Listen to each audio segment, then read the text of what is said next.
Welcome everyone back to King Kups, or for the first time.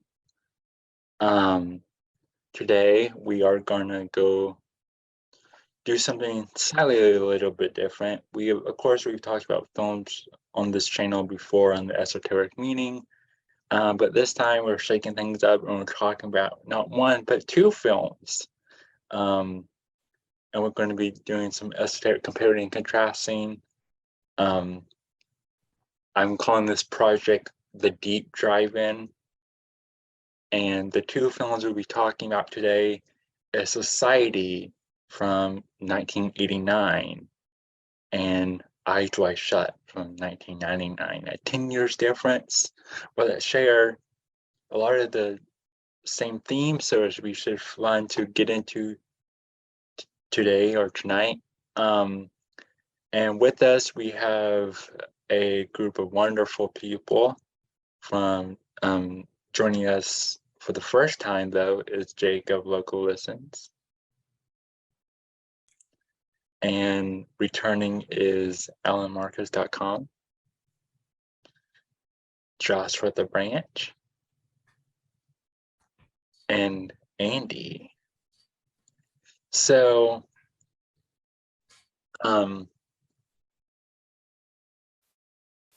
how this popped into my head, I came up with this idea was Society has been on my list to check out for a little while. I just never got to it. And then I was working my way through the last drive-in with Joe Bob Briggs.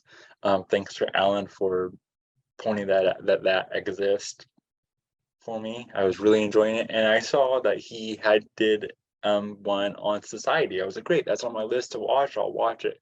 So I watched it, and I enjoyed it. It was a very far out movie, but the whole time as I watched it, I was like, man, this reminds me a lot of Eyes Wide Shut. And that would love to talk about Eyes Wide Shut on this channel, but it's a very popular movie to talk about in these esoteric film analysis groups. And so I was like, what could be a different angle? And I was like, well, a drive-in has two movies or sometimes three. So I was like, well, why don't we compare and contrast Society? Because I could not find an esoteric film person even mention Society as they're talking about these type of films. So I thought, well, maybe shine them both underneath the same light, the same lamp, and see if we can find new directions to take this in. So now here we are, and thank you for listening. Thank you guys for joining. I know Andy has to possibly bounce early, so let's start off with Andy. Andy, how did you enjoy, or did you enjoy these films? What was your thoughts? Which one stood out to you? The similarities, differences, anything in particular? I know you also said you watched Lolita, which is another Kubrick film. So yeah, what are your thoughts? Yeah, so when you first asked me if I would be interested, I was like super interested because I had already started kind of breaking down Eyes Wide Shut. I had not even heard of Society before, and so that was really fun to have a new movie to go with it. But the first thing that caught my eye between both of them is they both have the main character is named Bill, and I know both you and Alan were like, yeah, that blew my mind or whatever. And I thought it was weird how in Society he even kind of looks like like a younger version of Tom Cruise's character. So that was interesting. But when I first was breaking it down like just by myself and not saving links or anything, because I was like, well, I'll probably never talk about it, I'm just doing this for fun or whatever. And I got really into like the alchemical symbolism of it, and noticing like throughout Kubrick's films, which I haven't seen all of them, what all of them kind of have in common, but a lot of researchers talk about Lolita being like a precursor to Eyes Wide Shut. So that's why I also wanted to talk about a little bit of that, because I mean, I don't have to get super into it, but Nicole Kidman, or Alice, is um said to be, an older, the grown up Lolita, basically. And I do see that a lot between the two films. And I also think that it's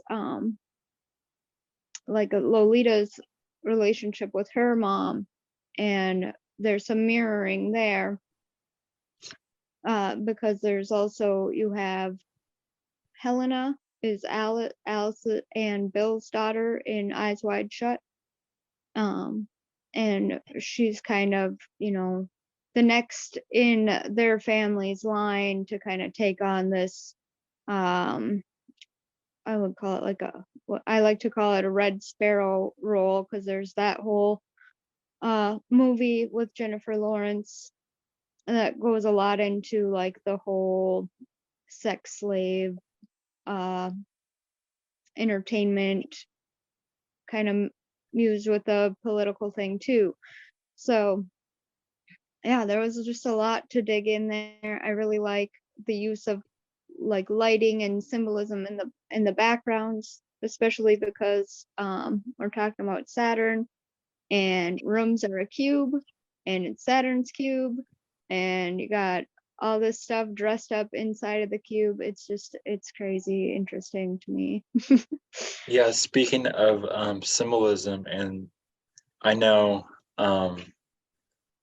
in Lolita, there's she plays tennis, and one of the first shots you see Nicole Kidman's character in Eyes Wide Shut, she's getting changed in the bedroom, getting ready for the party, and there's tennis rackets on both sides of her, if I remember correctly, that shot.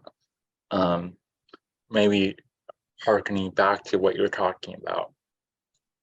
Right. And tennis itself is I know Project Cheney, our friend, and our other friend, Through the Spiders, Emily Moyer, they get into the esoteric of tennis itself.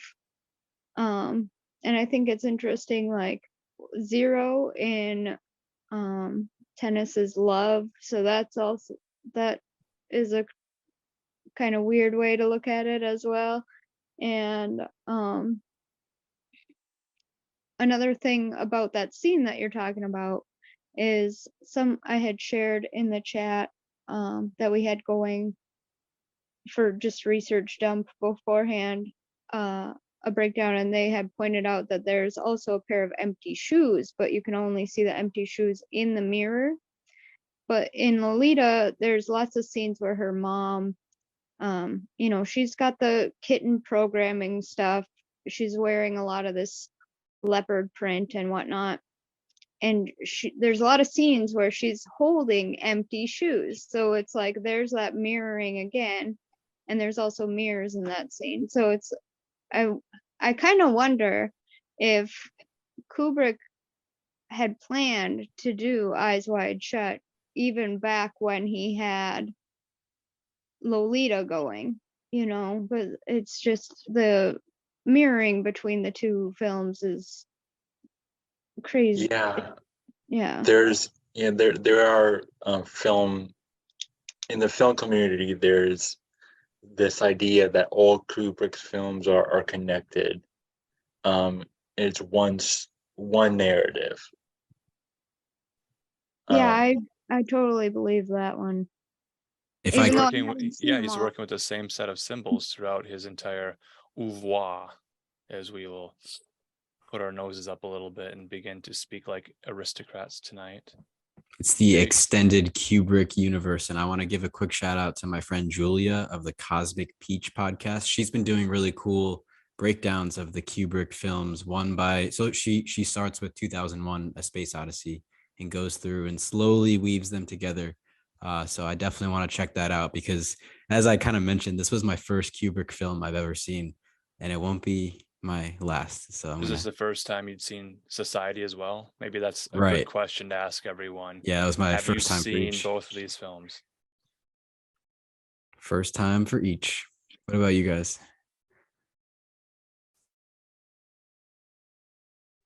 I had seen Eyes Wide Shut quite a few times, obviously, and then the first time watching Society. Yeah.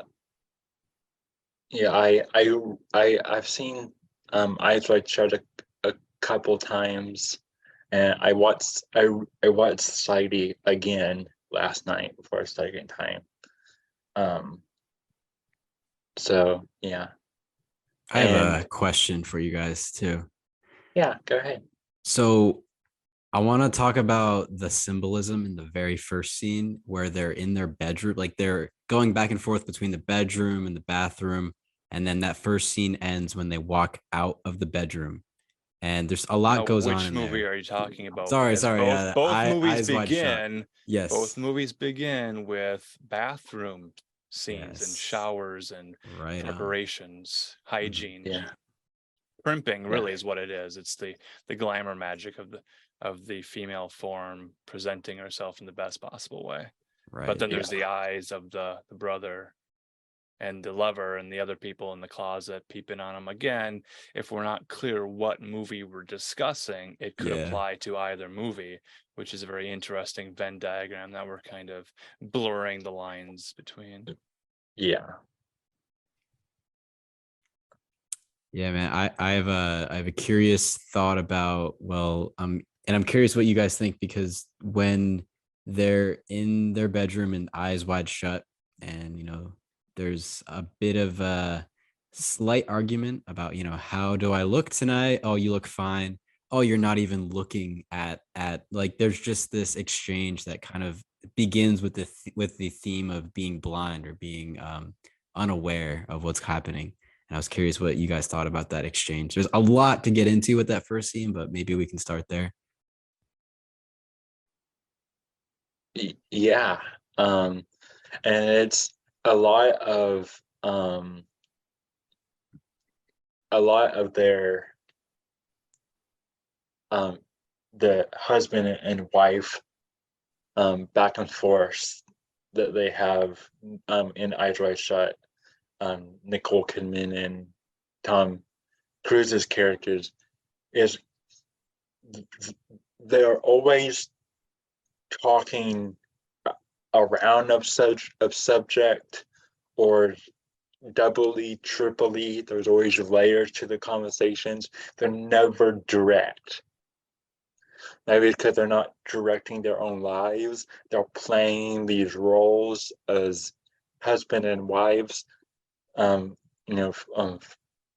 a father and a mother to a daughter. This both films, Society and Eyes Wide Shut, has this idealistic family trope, and then it's very like, oh, the idealistic, moralistic family values is not sustainable in high society, right? You have this idea that it can't, the atmosphere is too rich for these moralities, right? And which is shown a lot in both, right? And so that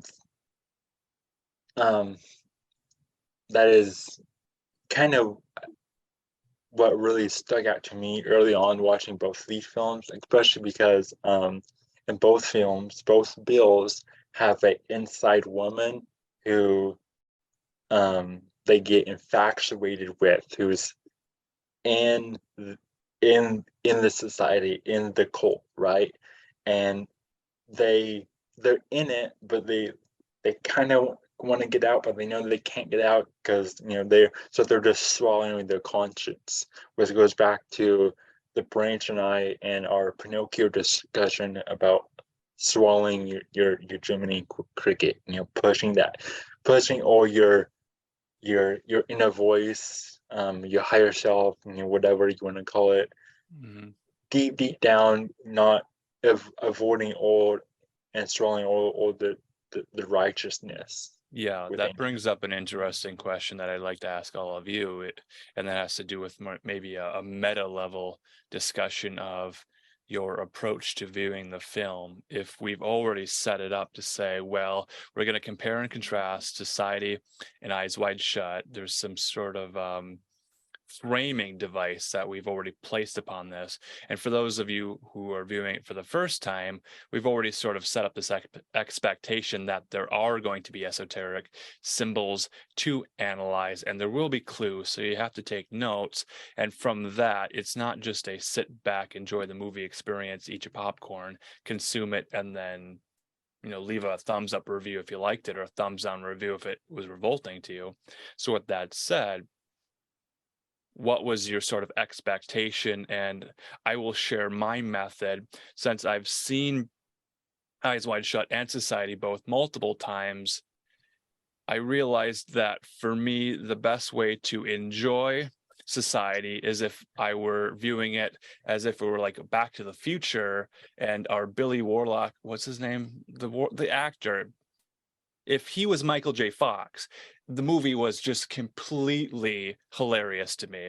So he's playing like that sort of character. It's the teen sex, comedy, drama, conspiratorial, paranoid delusion, schizophrenic sort of mind-shattering thing of, well, what's it like to become an adult, going from 17 to 18, maybe having a bar mitzvah or some sort of ritual. And that's really funny to me, like the Back to the Future, forward past, meeting the parents, that sort of thing. But then for Eyes Wide Shut, which I do have on VHS, and I think maybe some of you guys watched the cropped version. I don't know if you saw the edited version. There's also like American Beauty kind of around the same time. So if we're talking prestige pictures, Oscar award winning films, that sort of thing, it's sort of like a very boring sort of thumb your nose up at lower society. We're having an intellectual discussion thing. But for me to watch Eyes Wide Shut, one clue I will give to you, and this is how I was viewing the entire movie. Whenever Tom Cruise's nose was pronounced and pointing at an object in the frame, I'd pause it and then make note of what it was pointing at. So if we're going to be really on the nose with our discussion here, there are a lot of exoteric symbols that a lot of people have tripped over. And maybe that's just part of the magic carpet ride. And you can see into the film a lot of what is already going on in your inner life. So watching Eyes Wide Shut as a teenager who was told by Access Hollywood, Hollywood Tonight, all the magazines and all the promotional material for Eyes Wide Shut at the time was saying this is the steamiest, sexiest movie of all time. And you're like, but do I even care? Like, I just got my driver's license. I'm going to take a date to this movie. Are we both going to be really embarrassed by this? Which is to say, I don't think that Eyes Wide Shut is designed for 18-year-olds to see. Whereas Society is a story about teenagers, promiscuous teenagers. So there's that sort of long-winded explanation of my sort of a viewing of both films then as a teenager, now as an adult. But for those of you who have seen these films for the first time, what were your expectations going in, and did they deliver on the premise? Am I the only one that had seen them for the first time? Both of them? Probably. Both of them, yeah. It's been an interesting 48 hours, I'll say that. Okay, well, let me say this to it. Sorry, Josh, go ahead. It was the first time for me as well. Oh, cool. Oh, nice. You want to start then, Joshua? Which one do you want to start with? Yeah. Well, Branch. I do have a few comments that I can make about the Eyes Wide Shut and maybe even Society. But what I will say is that the movie made me more so Eyes Wide Shut. The comedy, I think, takes the weird, uncomfortable sting out of society. Whereas with Eyes Wide Shut, I actually felt like I was seeing things I shouldn't be seeing. It was like voyeuristic, and it made me very uncomfortable. Because, like I said, I'd never seen Michelle Pfeiffer naked before, and it was like, whoa! It was like almost like an initiation ritual, where you got like the initiatrix kind of theme going on To there. be clear, the actress is Nicole Kidman. One Oh, I'm so sorry. Well, see, replaced with another. That's the movie. Hitchcockian. Can I say that word? Hitchcockian idea of actors as cattle. And there is an interesting note. The Ziegler character, played by that one guy, was going to be played by Harvey Keitel, and the whole casting of Eyes Wide Shut had different actors originally in place, and some of the roles are changed. And then for them to finally settle upon Nicole Kidman and Tom Cruise, and they had at that time a real life romance intrigue going on. So there's that. And it just occurred to me now, you guys were talking about the shoes, but the word ped refers to feet and children both. And that could have been a nod to that. And I always was very worried about the child in the movie too, because there all this weird crap was going on. I was like, oh my gosh, because I work in the social work field. So like my mind already goes to be like, well, I'd be taking this kid away, or something like that. But because they're growing up in this weird cattle like environment, like you were saying, like their stock, in some cases probably even sold before they're born, because they're the product of this orgy or something, and you not even know who the shunting. Yeah, shunting, exactly. So which could involve adrenochrome as well, I think, because it had that overtone in society, not so much in the Stanley Kubrick stuff, but I feel like they still hold hands in that regard. Do you feel like it was more of an undertone to Eyes Wide Shut, as you say, there was an overtone in society? Yeah, I feel like it was more subtle. Yeah. For that matter, I would say like the sexual energy, you mentioned alchemy earlier. I'd say the sexual energy is kind of emphasized in Eyes Wide Shut by all the Christmas lights and Christmas trees, because sometimes the Christmas lights and Christmas trees are dark, not lit up. And those are like usually around women that are maybe more reserved, not using their vril. You know what I mean? Like Alan mentioned earlier, like trying to make yourself attractive or whatever. They're not trying to do that. So then the Christmas tree women are all the ones that are dolling themselves up. And what I think is really interesting is that how colorful are those Christmas trees? Don't they have every color of the rainbow? And the first women he runs into at that party, where do they want to take him? The end of the rainbow. Yeah. I'm glad you brought up the lights and the Christmas trees, because the actual lights don't have all the colors of the rainbow, just like regular, like we have Christmas lights that we buy. Yeah. And so the colors of them are red, blue, green, and like a yellowish, a golden orangish color. And so they all four kind of play into this alchemical ritual thing, because the blue and the red, and you'll notice this in society too, like right away I was like, oh, he, like the first scene, they're like where they're in like their normal, because it starts out in the bathroom, but then like when it goes into like the normal day-to-day life or whatever, they're in these two blue and white uniforms, right? So that stuck out to me a lot. Yeah, there's something else too with, oh sorry Andy, I didn't mean to cut you off. Oh, it's okay. But I think that the blue is supposed to symbolize water, because there is not actually in the alchemy symbolism, there's no actual blue correspondence, so except for the water element.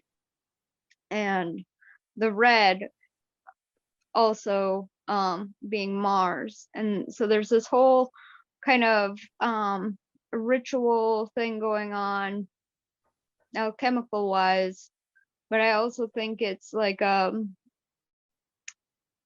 it's showing you the alchemy of like MK Ultra in both of the films, even And I think that Bill in society, and this is kind of getting away from the alchemical stuff, but I think that that's kind of his initiation. Like, I think Eyes Wide Shut was probably, Kubrick was probably kind of influenced by society in a way, and that's why he named him Bill. And that's why both films, they're like, also call him William a lot, so that you know what he's referencing if you're really looking hard. And so I think that in society, that's the story of how Bill in Eyes Wide Shut gets to be so disassociated, is that he probably doesn't even remember any of that stuff because it's all repressed or something, right? So it just, and then he goes into the medical field, which is also strange because of all the medical stuff going on in society.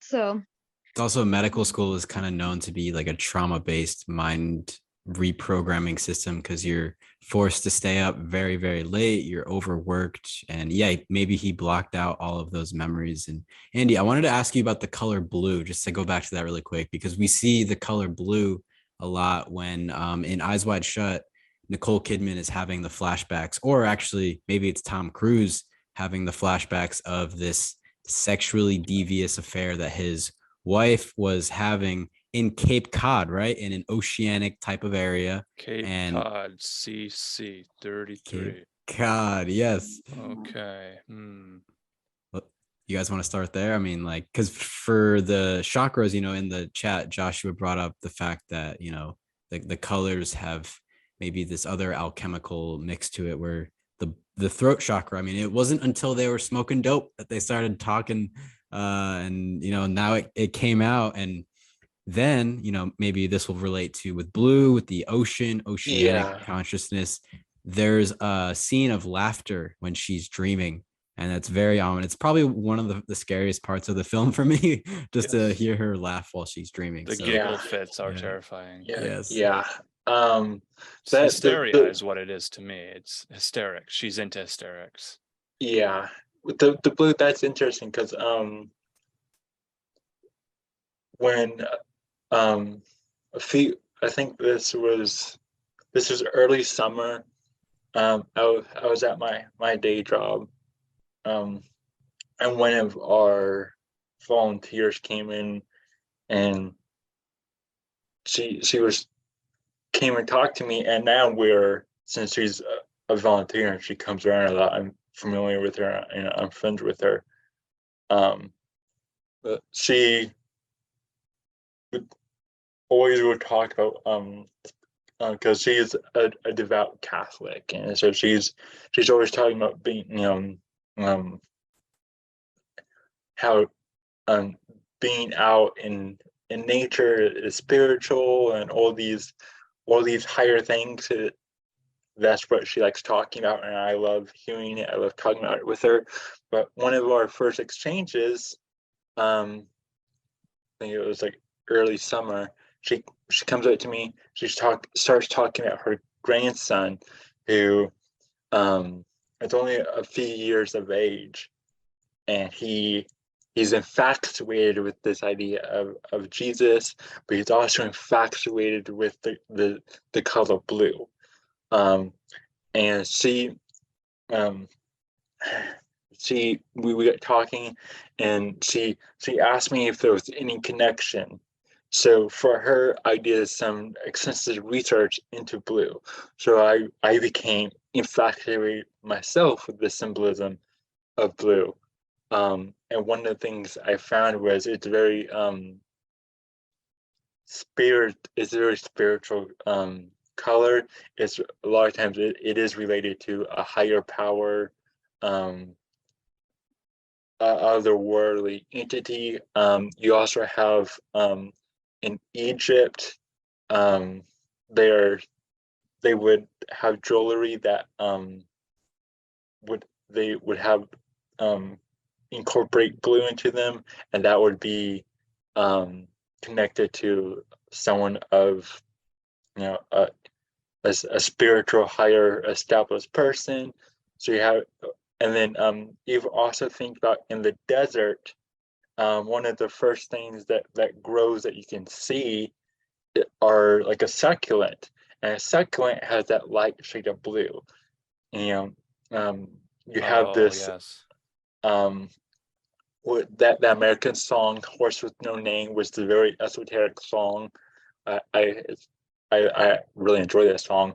But in that song, we talk about how a desert is like an ocean, right? And so that gets us to like water and the water being blue. There And are that, beach scenes in society, some very yeah, important scenes that occur at the beach.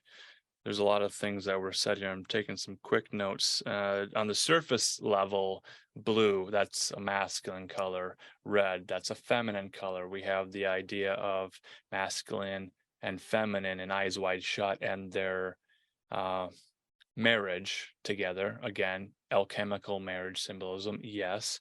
There's also the question of the intentionality of Kubrick being very specific. He's the director of the film, and there's not a whole lot of directing to do in terms of interacting with the performances of the actors. You will notice that the best scenes in the movie are the ones without dialogue. It's the camera directing, the cinematography, the leading of the lens, and the movement of the camera. But we notice visually the blue lights and the red lights. We have cold lights, we have warm lights. If blue is cold and red is hot passion, we have this sort of dispassioned look on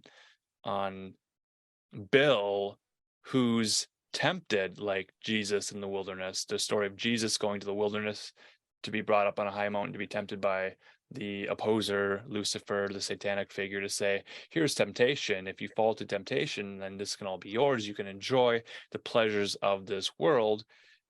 Bill kind of realizes that his wife, Alice connecting to maybe through the looking glass, there's a lot of mirrors, this wonderland, this dreamscape that they encounter at a party. So they're pulled into initiation. And that's very interesting. Water, reflective mirrors. You have the scene of Narcissus seeing the reflection in the waters. That's very interesting. Now we have this Eyes Wide Shut thing where we're reflected on the screen's reflected back to us. And there's this conversation happening within our psyche to say, well, what do the symbols mean to me? What applies to me? This is sort of a very egotistic sort of taking over of what does it mean to me? What role do I have in this film? Am I even in the film?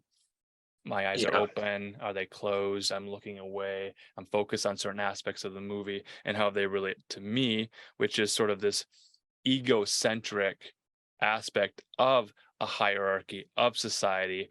And there's this aspect of worship. You're talking about the religious aspect of a Catholic mass. They bring in the incense and the thurible of the cardinal, the guy in red who's in the center of the circle. So in secret societies, other sort of ritual magic, well, we know what a ritual circle is. You open the circle and there's this chain of command with the kiss. So it begins with a kiss. This is sort of the forbidden fruit. If Adam and Eve are in the Garden of Eden and they face temptation and she kisses the fruit, she puts her lips against the forbidden fruit, she takes a bite of the pleasure, then that sets off a chain reaction, which connects to this whole aspect of the scene with the billiard balls. If the movie is Clue and there's a murdered prostitute, but this film is not a murder mystery, so we're not concerned about who did who in the billiard room or in the conservatory or who saw whom and this sort of thing. So there's this sort of double fake of, well, what is the movie about? What is the genre of Eyes Wide Shut? And you have the telling scene, and we're going to get right to it. What is the point of all this? Well, you get the telling scene where Victor has the pool table, the billiards, and he's got the cue ball. He's got the chalk. He's aligned the balls on the table, and he's playing with the balls, which is to say, ball is as a masquerade. Cinderella goes to the ball. Cinderella has a shoe. She has a transformation sequence. So all of these symbols are clearly in play. Now, when we're talking about the play, that's the masquerade, that's the LARPing, the live action role playing aspect of these people participating in the ritual. They've read the script, so they know what their position is. They know their staging. They know where to stand. They know how to enact the acting of the ritual that Bill is brought into.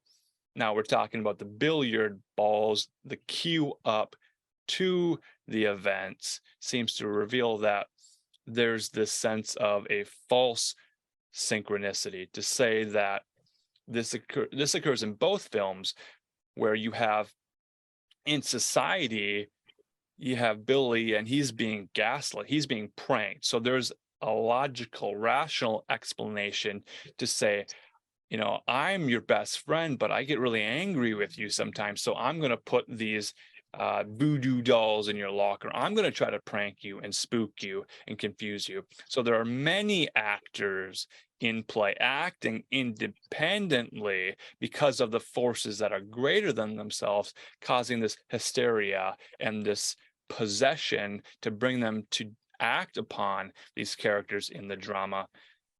Final thought before I run completely out of air and deflate everything. You know, that's the element of the balls again. You put the air into the room, you suck it out. That's sort of the controlling mechanism of who's allowed to breathe. You put a mask on, you can't breathe, you can't recite your lines clearly, all of these things. The idea of synchronicity being that independent actors act as balls on a billiard table. You have something queued up, you have this chain reaction event where someone knocks a ball into another ball, which then knocks into two other balls. Some balls land in the pockets, some balls remain in play. And then that's the idea of like the chessboard. What color are you wearing? Or what dominoes position are too. you? Domino. Yes. We will return to that significant name and character. I have a question on the billiard metaphor though, because I'm imagining, so like we've got Billy. So Billy and Bill, right? That's how we can differentiate Billy, the younger Bill, or younger Billy in society, and then older Bill in Eyes Wide Shut, right? So we can say that for Billy, it seemed like the first, or one of the first. I mean, there's multiple points of reflection or interaction, like a cause and effect chain reactions. One in particular was his therapist in the very beginning was setting this ominous tone. And then for Bill, it was meeting Nick Nightingale, and kind of like a flash from the blast from the past. This piano player, also going back to the black and white imagery with Domino. So I'm curious, for those two characters, the therapist, Billy's therapist, and Bill's old college friend, being like very facilitating characters, and this breaking the cue ball into action. Yes. What do you guys think? You mentioned black and white. What are the colors of the keys on the pianist's piano? Nightingale seems to be like a bird song, kind of some poetry. They reference Ovid and lovemaking. It's all very poetic. Yeah.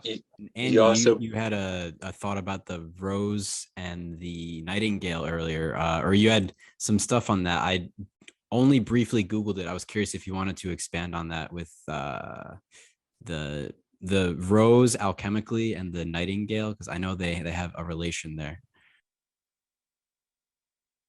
Sure. So the nightingale, the thing that you were sharing, said that it equals the rose, and this can go into secret society type of thing. But in alchemy, because you got the Rosicrucians, right? And then you got the the Yorkshire rose and the Tudor rose and all those, if you go way back. And so it symbolizes the great work. The end of the great work comes as it's symbolized in a flower. So you're growing this thing, and then it comes forth as that. And as I was digging, I came across an interesting poem by Emily Dickinson, where it's talking about somebody named William again. So I thought, well, that kind of piqued my interest there. And I'm wondering if just the name William has a little bit more meaning than we expect as well.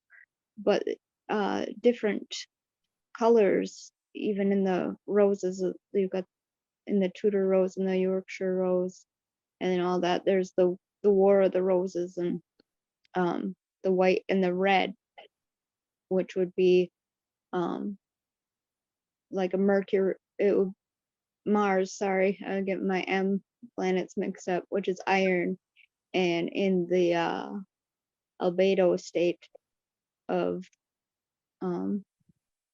everything, which goes back to the black and the white, just like the cue ball, the pianist.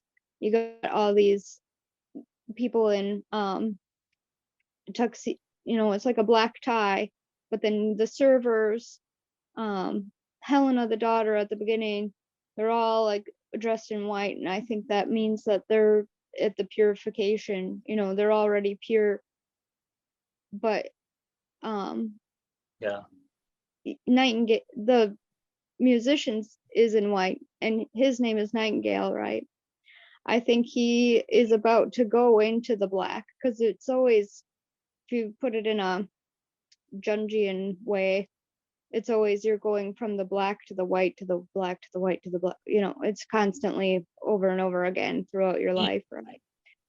And are you talking about the Jungi Dungeon, like the grungy dungeon of maybe a weird sex party? Yeah. Sure.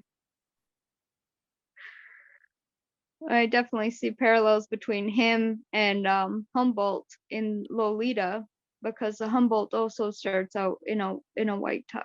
So I think he might be the one who is promised their daughter. Yeah. If you're really expanding on your theories of where this could go beyond what the film is, if the film continued on and it made a real timeline or whatever. Yeah, that's a good idea.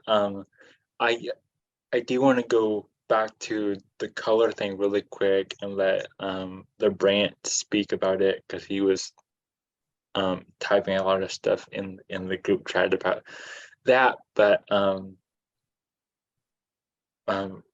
before I popcorn it back over to the branch, I wanted to say, Alan was talking about the Kubrick directing the film and a lot of the best scenes being silent.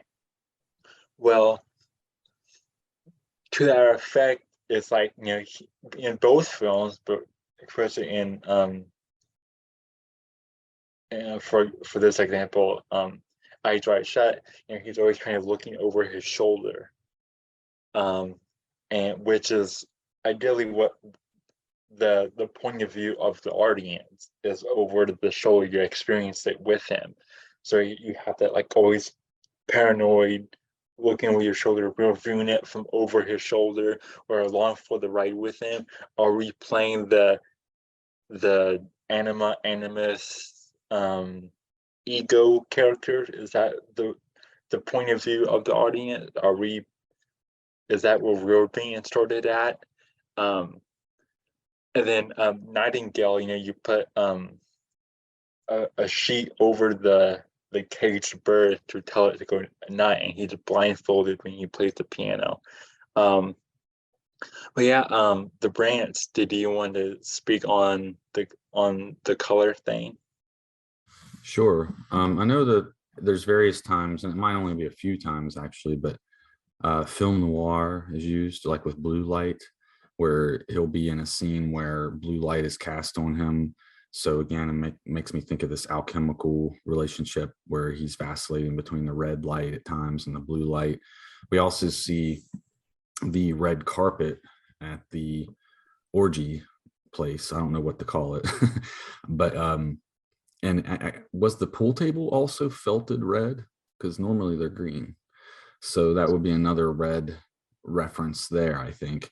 But what it reminds me of is in the Illuminati, the one eye symbolism, is a lot of times associated with Zechariah 11:17, which talks about the idol shepherd having a dark right eye. So in other words, they have one eye. And so when that priest, what's his name again? Can't remember his name. You called him something earlier, but anyway, he's standing in the center, and it's almost like if you were to look from the top down, it would be like looking at a red eye. So he's there on a red circle. He's dressed in red. He's doing the censer, which is the job of a priest, or in the Orthodox Church, the altar boys and people like that are the ones who typically do that. And if you're carrying the candle, which he's not in this case, but in the Orthodox Church, if you're burying a candle, you're a Lucifer, so to speak. He didn't have that. He has a Cain instead, which is reminding me of like Cain and Abel. So it almost is like he's from the bloodline of Cain and related to this one eye symbolism and the sex abuse and the MK Ultra stuff. And of course, they keep it secret, right? And what's the password? I'm surprised it hadn't come up yet. But he gets it from Nightingale. He gets it from a little birdie. A little birdie tells him the password, and happens to be Fidelio, which is kind of based off the word for fidelity, right? Is that referring to being faithful? So in this case, they're asking you to be faithful to the group at large, while not really being faithful to your partner. One more thing I'd like to point out is how in both of these films, we're dealing with younger men that neither of them have beards. And so I see like an element of non-committal nature there, where they're not ready to be wed. They want to mess around and stuff. Whereas and of course, Tom Cruise had every good reason to settle down, right? He even had a child with this woman, yet he craves other flesh. And so I think, had he had a beard, he wouldn't look as appealing to these other women, right? So, because what's the first question she asks him when they reconvene after the party? Did you boink those two models? So you can see that it was on her mind the entire night. And she would have rather been spending time with him, but he was too busy catting around, so I feel like that's enough. Yeah. If we're going to talk about Fidelio, I want to go back to that opening bedroom scene in Eyes Wide Shut, because it seems like the first interaction that I remember is that Tom Cruise is looking for his wallet, and he's like, "Honey, have you seen it?" And she right away is in a position of power. She's like, "I know where it is. It's on the bedside table." And we know that later on, when we find out that there's this mask on his bed, the same mask that was being worn at this upstate house, it also kind of puts Nicole Kidman's character in a place of power, because we don't know for a fact if she was already aware of this, if she had placed it there herself, if she was in on it. And it's kind of funny that for Fidelio, for the family fidelity, we're kind of thinking about like, well, Tom Cruise wasn't really putting his family first at all. There's a couple things. So one, when they're walking out of the bedroom and they leave behind their personal business and start walking out to go to this party, he doesn't remember the babysitter's name. And that's kind of a red flag for me, because it's like, you want to know the person who's going to watch your child, right? And then later on, if we fast forward, he kind of makes the empty promise that he's going to wrap Christmas gifts.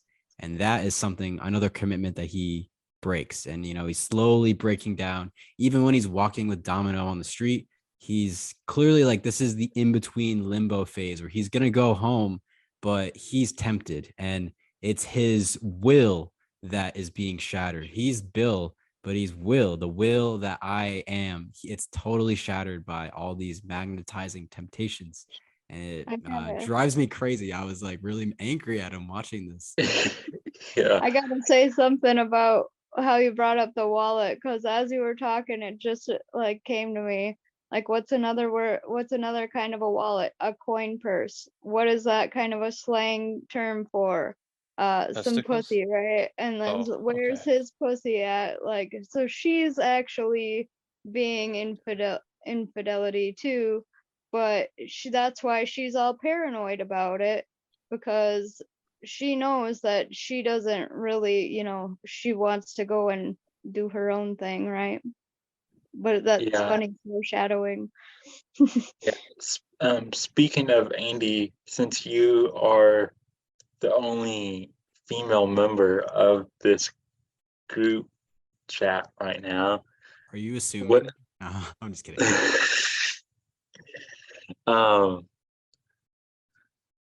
With these heavy themes, both protagonists are male, and and even Tom Cruise's character, mentions to Nicole Kidman, well, that's a guy's thing, like a guy that's that old thing that's always what the guys are on their mind. That's what we're programmed to think, that guys are the ones that want to pounce, right? But then we have this idea of felines being more feminine. So then you also have society, again, from a male's perspective. It's him going through this age of puberty, of all these hormones, as we mentioned earlier. So since these are both male perspectives that we're seeing that they through the camera, I was curious on what were your thoughts from a female perspective looking at this topic. Yeah. Even just with the gender roles in there, right? But I noticed something with the, going back to the colors and the alchemy of it all. So there's obviously a lot of red and a lot of blue, but when you got the water, so I think what the kind of subtleties of what they're, and I'm not even sure if they're like aware that they're putting this in there. Kubrick, sorry, probably a little bit more, but I'm not exactly sure on society, right? With their little winks and nods, with the set and everything. But it seems like they're pointing at this process of ceration, and it's where you continuously add liquid to like a hard substance like iron until it's softened and becomes like a wax. Well, and then if you also, so you look at it just alchemically, but then if you put it as the red and the blue, divine feminine and divine masculine, because the blue is generally put with feminine, and then the red is generally with masculine, right? So it's like the softening of men, and it's kind of like lay down now or whatever, like, and like what Joshua was saying, and they don't have beards. So it also, and another thing that stood out to me is in Eyes Wide Shut, when they're doing the ritual and the main masked woman, she has this plumage of black feathers, and that reminded me also of Mozart's Magic Flute, where there's this character called Papagano who is like a bird man, but his whole thing is he's supposed to go like on this hero's journey. It's very Masonic and everything, like with all the symbolism in that particular symphony. And so he's supposed to go on this hero's journey with the main character, and at the end he gets this bird woman to be with, but the person that they have to go on a mission because of is like the dark goddess or whatever. So I was like seeing a lot of that in there, and it was just really, it's interesting, the dynamics in there, because it's like the leadership kind of goes back and forth. And then I also thought that Billy in Society, his mom looked weirdly like Nicole Kidman to me. And so I was like, does he have like an Oedipus complex, or Oedipus, however you say that? I like So that, I was Oedipus. noticing lots of different things, and I tend to look at things a little bit more masculinely than most females, so I don't know if that helps. What do you think about the original argument that Tom Cruise had with Nicole Kidman, where, you know, she appeared to be upset because he alluded to the fact that other men want to be with her, and that he was almost paying her a compliment, but in a way that was not received well. And this is sometimes maybe not directly, but it reminds me of that the halo effect is when you see someone receiving a compliment, then you automatically like them more. And it's you know, not similar to maybe some psychological term for what Tom Cruise is referring to, but it's the fact that, you know, he's aware of this halo effect, and that his partner has this effect on other men, and it's something that he appreciates, but she doesn't take it too well. I was curious what you guys think about that, or Andy. What I mean, there's it seems to be like the downfall of their fun, casual, you know, 420 bro conversation, and then it just gets dark after that, you know.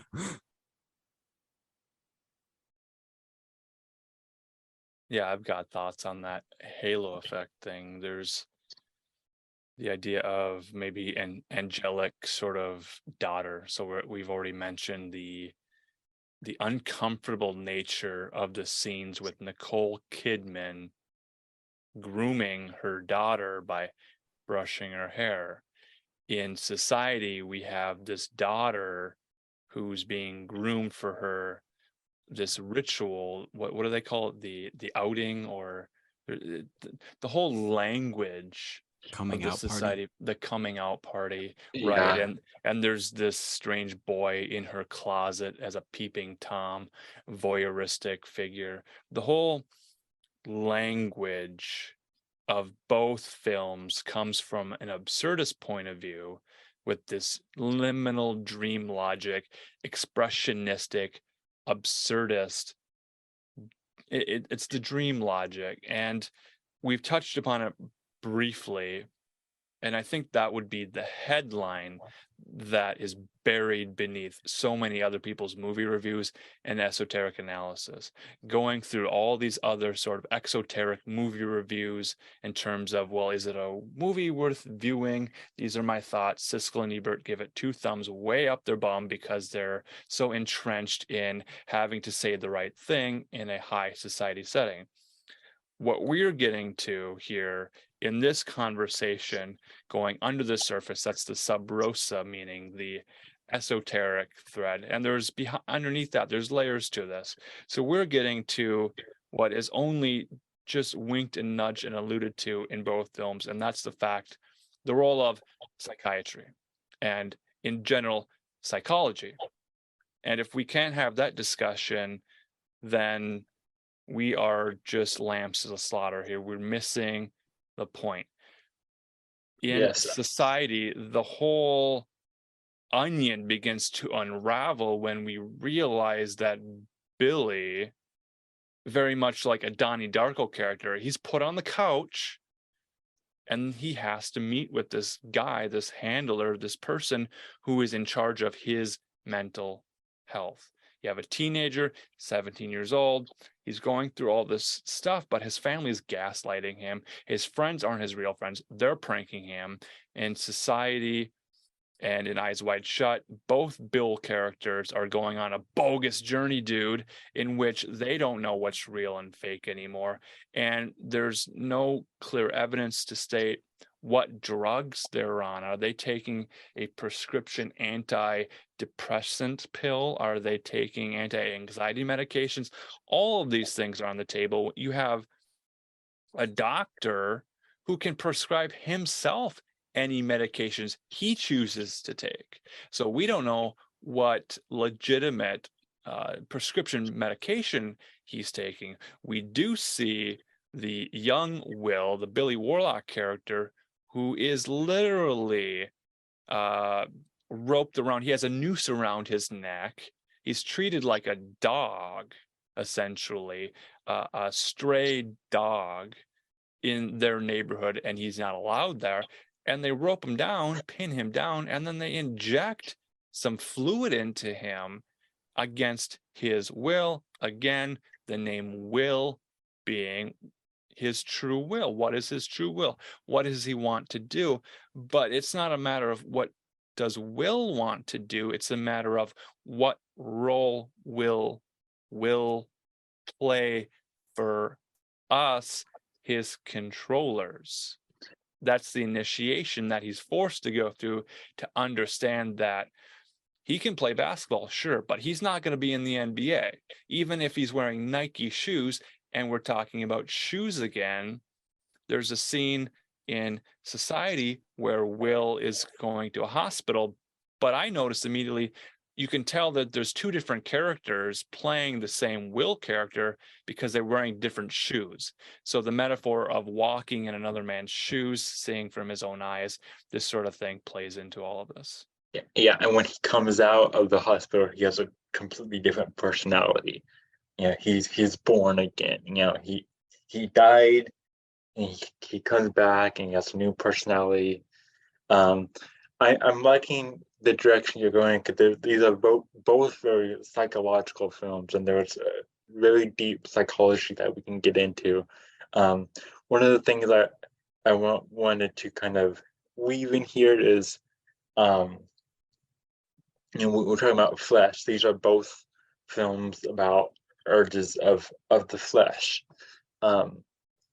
and they both the films have similar stories. They both have a lot of flesh showing and everything.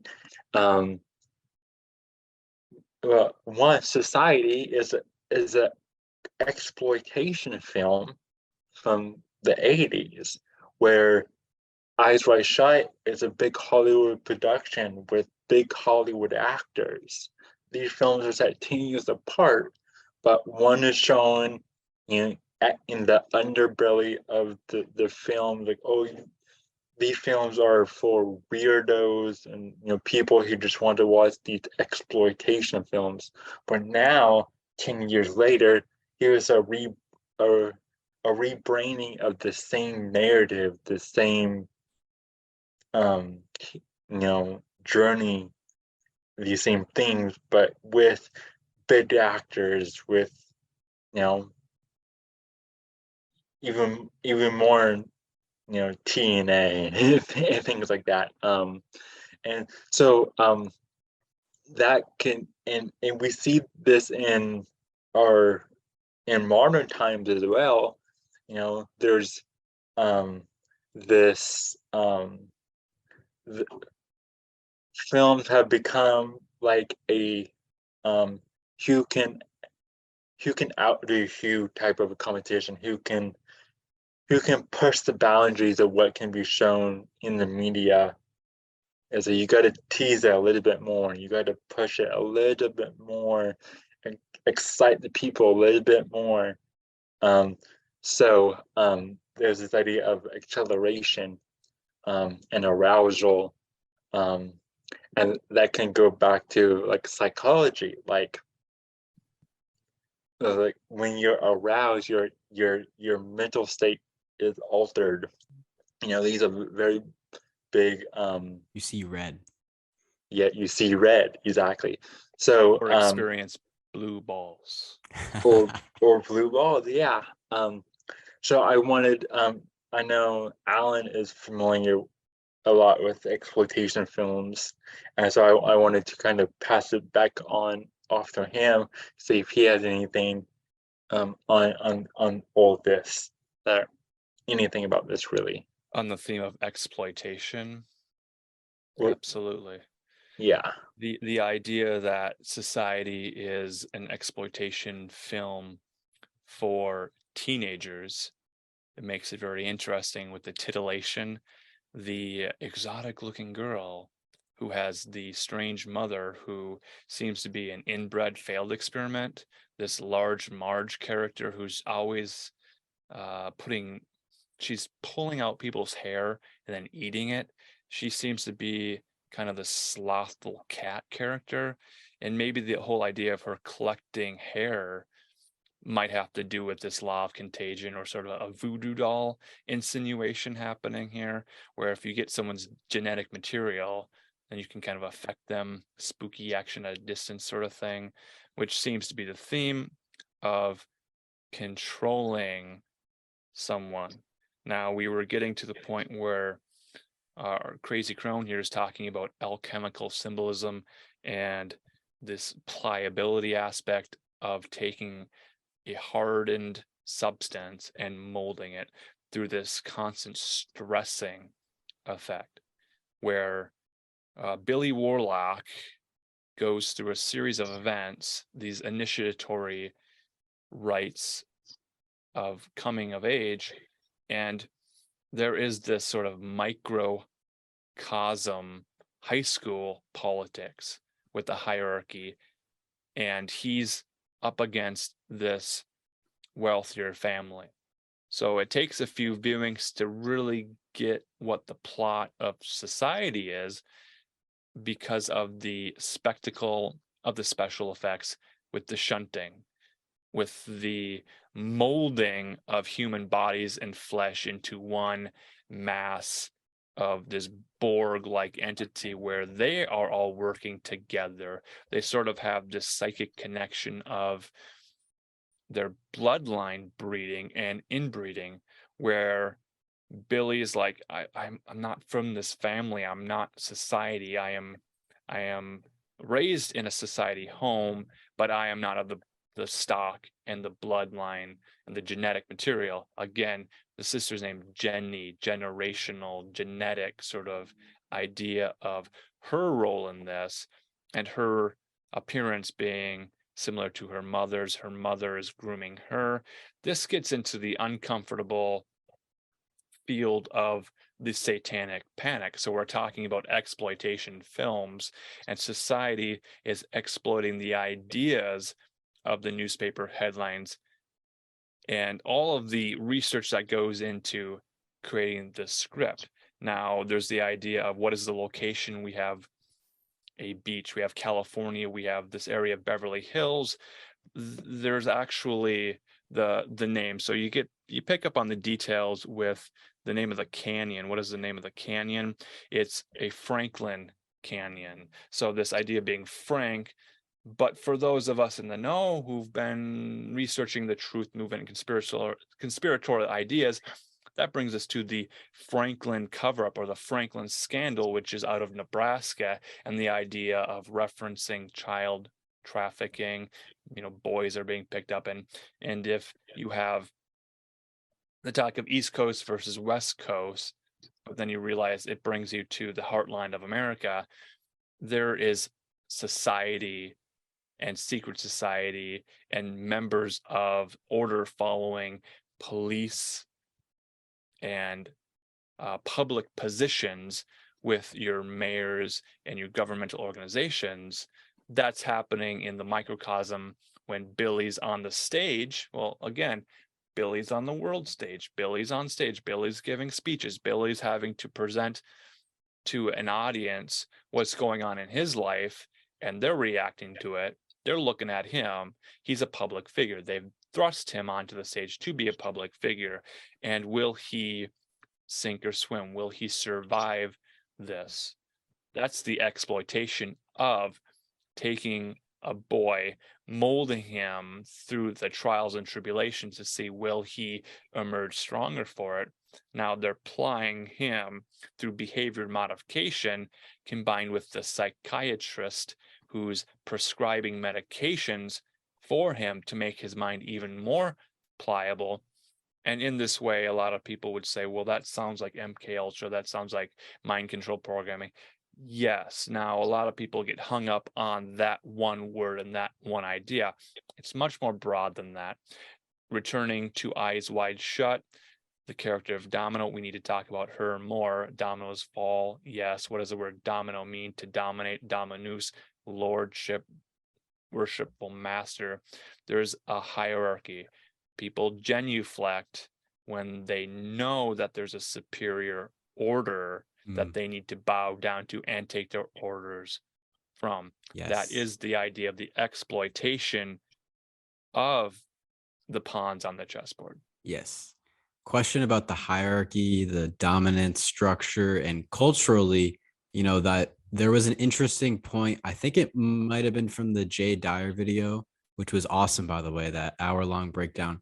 They were talking about the way that Eyes Wide Shut was received in the UK or in Europe versus in the US. And with the UK premiere, which happened before, I think it premiered in the UK before, or maybe there was some other timing situation there. But anyways, with Society, sorry, not Eyes Wide Shut, with Society in the UK, it was received in a much better way. Like the people get it in the United Kingdom because they're aware, they're more tuned into the subtle nature of power in the royal structure and the incest and things like that, which maybe the Americans just didn't pick up on so much. And maybe when we think about those structures, the East and the West, the red and the blue, and the black and the white, I just wanted to bring up that cultural response that maybe had influenced the structure of the film and how power was displayed throughout the entire story. I just want to leave that there if you guys have any thoughts on that. Yeah, and I don't remember if this has been stated or not, but the reason why we're talking about East versus West is because Society, it's set on the West Coast in Beverly Hills, as Alan mentioned, and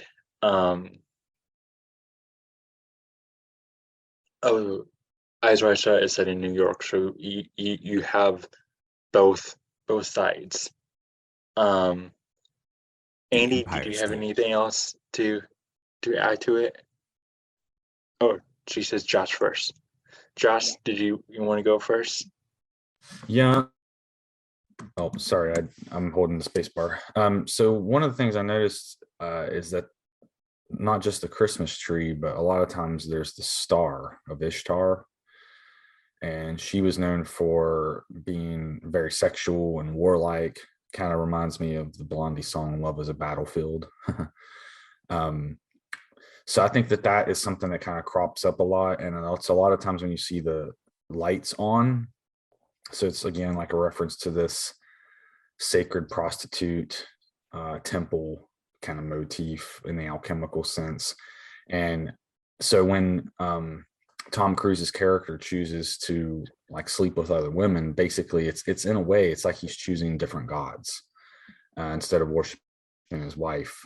In a sense, he chooses others. And of course, she plants the seed when she tells him the story about her doing it, which I think is funny because it's a sailor, right? And so seamen are sometimes called swimmers, but yet she didn't have a child. Or was that child actually that guy's? That's something I don't know if it ever really got kind of discussed or not. That could have sown doubt, and he didn't know. But if he had known, it would have kind of explained too why he doesn't seem to care so much for the child, because maybe it's not really his. And so I think those are some kind of weird themes to mention too, because even though they weren't yet into the society, so to speak, they were already kind of behaving with infidelity.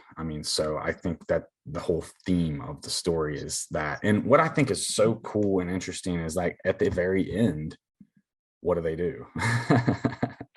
So it's like, he realizes that all those other women, he wasn't going to love them. So even though they weren't together anymore, like they still chose each other because there was something else there that they couldn't get from other people. Even the suave speaking, what was it? The guy from Transylvania or something, he kind of got the impression that maybe she was interested in him because he was being very aggressive and very forward and very, macho, in other words, and like, where's your husband? You know, if I was here with you, I would not leave your side, kind of thing. So it's almost like she was telling her everything she wanted to hear. And of course she's drunk on champagne. So, you know, but then she sobers up and is like, oh, well, I'm actually here with somebody. And so I think the rainbow thing, I don't know if I was able to really tease that apart, but it's like he's chasing a gold at the end of the rainbow, and he had it all along in her Goldilocks. I think maybe there's just an angry leprechaun there. Nice, yeah. Before we move on to Andy, Josh, I had a question for you. I know you are very familiar with psychology and everything, and so on this topic of looking at these films and the psychological ramifications of these films, I mean, both these films, you know, just viewing them kind of messes with you as you go through the experiences with these characters, of course. And then there's also that legendary 15 minutes missing on Eyes Wide Shut. The studio didn't want to put out. Kubrick had a cut, and there was all these rumors that 15 minutes revealed that he did film the moon landing and all that. There's all those rumors, so you have like this paranoia of like, oh, there's this missing 15 minutes. And you can see in these cuts some of the things don't add up, like it's a dialogue referencing something else, and there's those missing 15 minutes. And then you have society where there's missing time. You know, he gets kidnapped, you know, he's taken away. He in both films there's drug use and alcohol and he's partying, so you have all these altered states of consciousness or these psychological things happening with medication and magic and all these effects. So is there anything in those lines that, you know, Alan hinted at earlier that you also saw that you wanted to kind of weave in?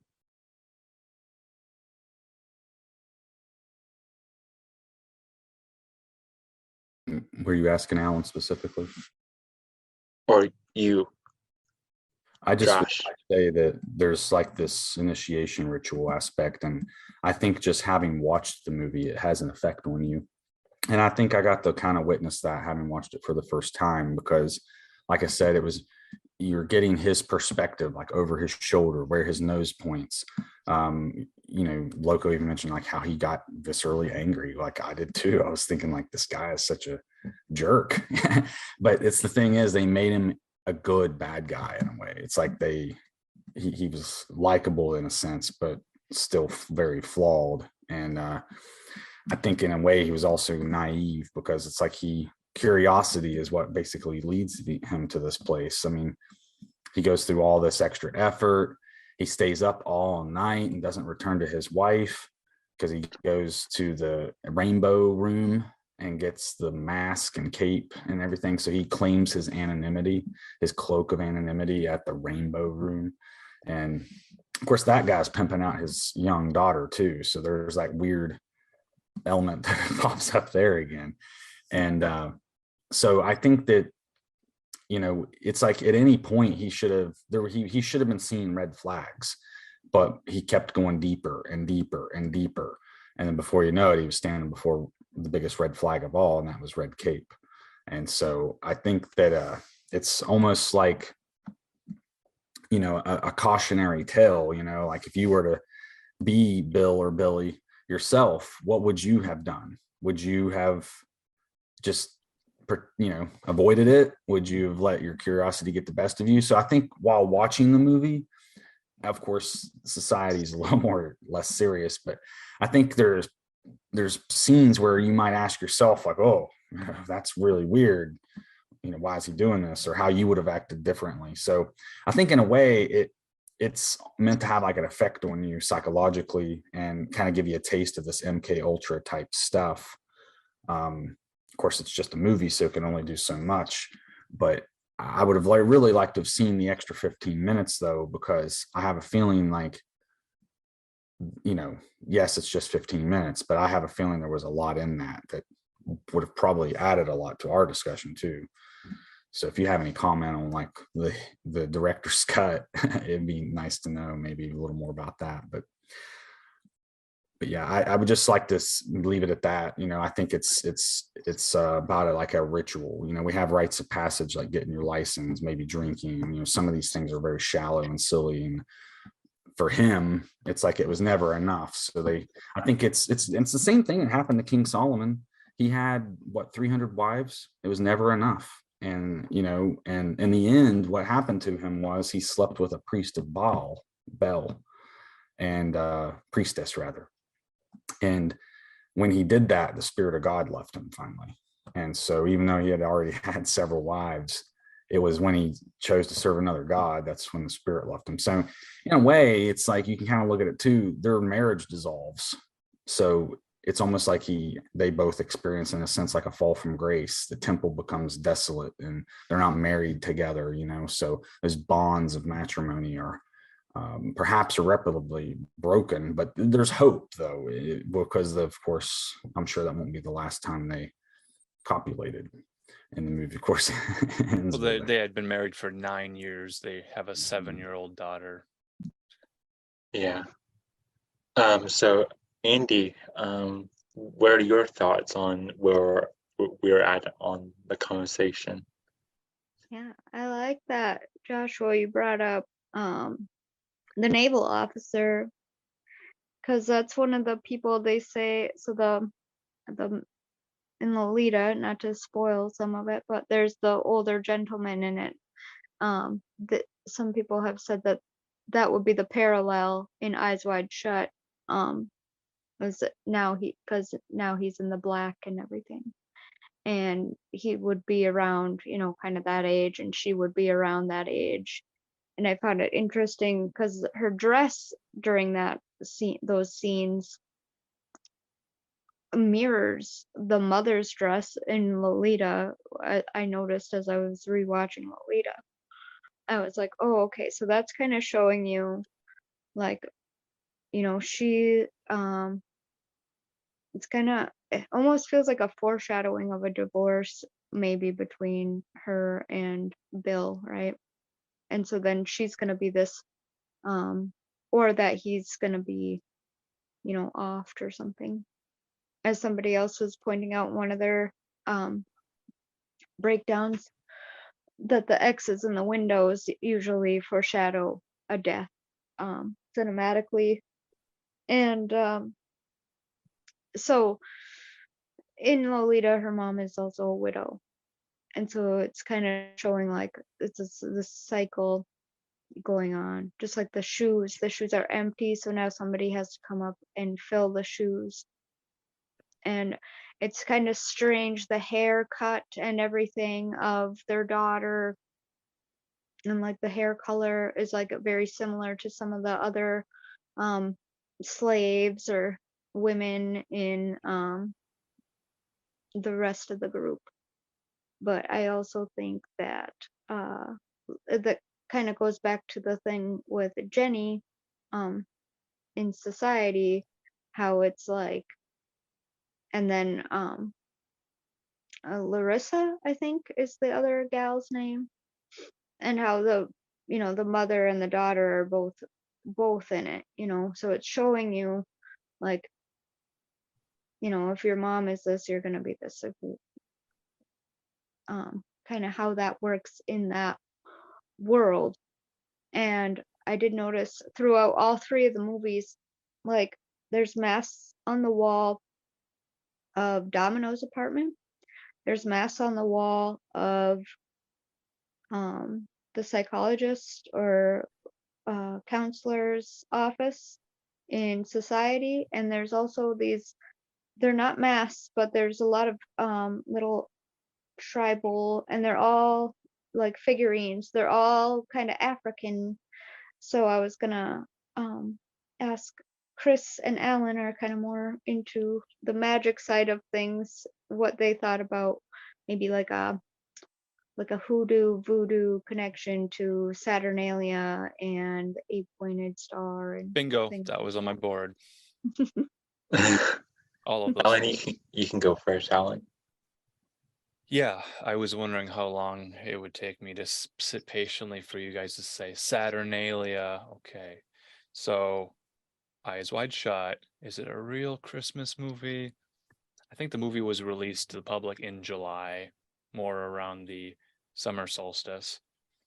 And if the winter activity of the winter solstice, the Yule season, is this period of time where the Romans are celebrating Saturnalia, there's this idea of the Lord of Misrule.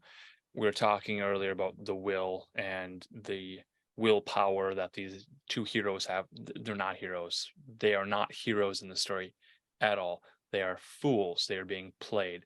So they are put onto the board and they are left to wander to their own devices to figure things out. They're kept blindfolded. Let's mention here the word games with blindfold and billfold. Maybe that's an anagram. I think Josh was pointing that out. So credit where credit is due. At this point, having seen these films often enough and sort of looking for things that I hadn't seen in them before, I begin to compile a list of symbols, whatever those are. And that is what we're working with. We're working with a set of symbols which are shorthand for ideas that are greater than we can contain within a short poem or within a movie scene. We have visual imagery, symbolism, and the question directly is about masks and the art and the strange, we assume them to be maybe African or Haiti or something that is not white, Caucasian, European. But I'll put that aside because slight tangent with the religious symbology. There seems to be a Jewish undercurrent that I don't know any of us are able to speak to directly. That first was drawn to our attention when there's a death. So Andy mentions the idea of the deaths in both films, and Eyes Wide Shut could have been, from another character perspective, a murder mystery about a murdered prostitute whose place in society is of no value at all to anybody. The investigation, well, there is none, so there's not a murder mystery. With Tom Cruise becoming kind of this private detective of his own story to figure out a mystery, that's sort of a different genre, but that's not really what we're talking about. We're focused on the magical, mystical, dreamlike, shamanic experience. And I really do think that there's something to be said upon viewing these films through the lens of what sort of hallucinogenic, entheogenic mixture, cocktail. If they're at a cocktail party, they're receiving drinks, they're drinking the bubbly, they're getting giggly, they're loosening up a little bit. Maybe the reefer madness marijuana stuff. I don't even know what was in that blend. It could have been oregano, it could have been pencil shavings. I don't know.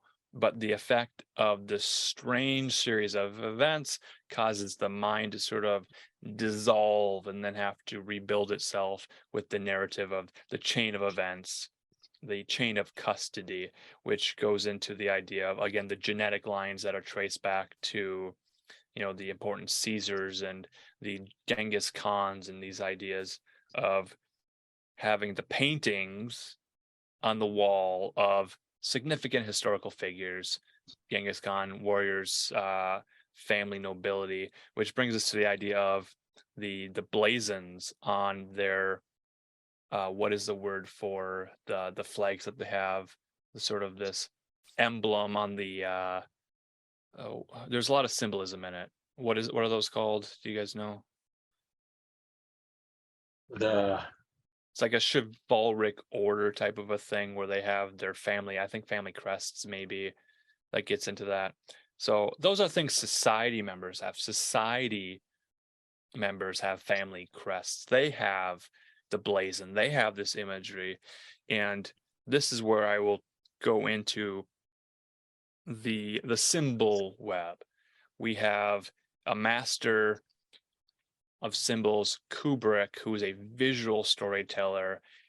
He knew all of the research of the interconnectedness of the symbol, the word, the name, the meaning. So when audiences in 1999 are in theaters seeing the sexiest movie ever put on the screen, and then in America, it becomes a funny Austin Powers comedy scene where there's this orgy, but digitally placed actors are obscuring female full frontal nudity, and in neither film do we see a wang doodle. So it's not about the exposure of men, it's about the titillation of the female form. So the female becomes an object of desire and lust and sort of on display in a lot of the paintings. So it's really just flesh for the sake of flesh. But if you see a masculine body, you see hair on the body, and that's sort of disgusting. We don't like to have the messiness of the full hair. And then mention of the Lothario who's tempting Alice. Well, he is the hung agrarian. He's the Lothario who's very confident in his masculinity, and his name referencing perhaps the Anton LaVey, the Sander guy. He's the satanic oppositional figure tempting Alice. So there are all these allusions to religious symbolism, and from a puritanical Western Judaic sort of amalgamation of, you guys are peasants, you're the working class, we are the lower class, we are just looking for whatever symbol we can latch on to unravel the symbolic web that'll explain the totality of the story. Domino, in her apartment, she has books. We see a sociology book, we see psychology books. Now I'll ask you, I mean, she's in New York, rent is high, certainly, but are you familiar with prostitutes, working class women who are really interested in college education? That's sort of a question mark there. She seems to be more of a psychologist, understanding human psychology, and then initiated into the society of that ritual because she probably went to an Ivy League college. So she has connections to professors and other folks who are running the operations, who are going along with these LARPs and setting up these rituals to bring in new members. So you think that a doctor, we've talked about the costuming and the robes and the cloaks that are worn in a live action role play, in a masquerade ball. Now, this is where I was doing the deeper research, and my mind is like, whoa, of course it makes sense. But for these things to line up, I'll refer to my notes here. This character of Domino, and you begin to get into the etymology of it. Side note for movie fans, this is Vanessa Elizabeth Shaw, film actress. She started as a child actor. She was in Disney's 1993 Halloween comedy fantasy film Hocus Pocus. So there's your connection to witchcraft if we're talking about synchromysticism and actresses who play roles in multiple films which have an overarching storyline on a metaphysical meta-narrative level. Well, there it is, Domino. She's into the Hocus Pocus. Now, magical typecasting. Precisely. We're looking at her character name, Domino. This is originally a term for a hooded garment itself, the cloak. Medieval Latin, domino, dominus, that means lord or master. So the dominicale from medieval Latin is again a kind of veil which goes over the eyes, eyes wide shut, unveiling, revealing, initiation, all of this. There is a question in the mask shop, the costume shop, when Lily Sobieski, this teenage daughter of a strange Eastern European thing. Again, it's New York, but now there's this immigrant here, and she's kind of got some empty pizza boxes and takeout containers. Strange, the takeout, the trafficking, the MSGs, the health of the nutrition of the table. Is it a dinner? Is it a date? Is it a dinner movie? What's going on? Why is this under 18 girl exposed to these horny, randy, inappropriately Asian guys? And the owner of the shop basically says, "Oh, we're gonna lock him up. I'm gonna report it to the police. We're gonna get to the bottom of this." Sure. Bill's just like, "Man, the clock is ticking. Time is passing. I gotta get this party." She goes behind him. He's the shield. She whispers to him. I don't know if your copy of the film had a subtitle to say what she was whispering. Did it? Do you guys know what she was whispering? I didn't have the subtitles on for mine. I couldn't make out that part. So the text she whispers is the clue to him to talk about wearing a specific type of cloak. That's the ermine cloak, ERMIN. Right. So this is where you're really into the weeds of the research here. Now There's the another ermine E at cloak. the end, just so you know. Interesting. Spelling is very important. Casting a spell with the names and the language used, the neuro-linguistic programming aspect of what the cardinal says, casting the doubt and the fear to say, don't come back. There's also the aspect of the blue gate with the letter. We'll get into that later. We're focused now on the blazon, on the ermine of the coat of arms. This cloak is lined with the animal skin. This is an ermine being a type of fur, but it has to do with a weasel. So you know what weasel words are, you know what a weasel character is. So again, this cloak and dagger situation where nothing is what it seems, because these nobles, these family, they would wear the ermine fur cloak as a sign of their nobility. This is the symbol in the medieval art. I'm sure the practicality of wearing this clothing item every day is absolutely absurd when you're captured in your painting, which will be displayed on all the walls of the halls and the lodges and castles and museum to honor you for all time. Of course, you're going to wear the clothing that represents something. So again, you have a white background with a series of black shapes on it representing a winter coat of the stoat, which is a species of weasel, which has white fur and a black tipped tail. So now we have white, black, which leads to the idea of checkerboard, black and white morality, which is to say, winding it all up with the idea that there is a black and white sort of symbolic logic in a lot of minds of men, where a symbol has to be black or it has to be white. It has to represent this or it has to be represent that. The subtlety and the nuance needs to be understood in the juxtaposition of symbols together within the entire film to fully figure out what works and why it works. So the deeper you look into it, it reflects back to you in a fractal nature, the symbols through the names, the locations, the rainbow, and the colors, the red and the blue lighting. You combine masculine and feminine energies. Well, that brings you to the purple, and that is the veil of illusion and the color of magic. That's the illusion with the hue, the light spectrum sort of thing of the purple.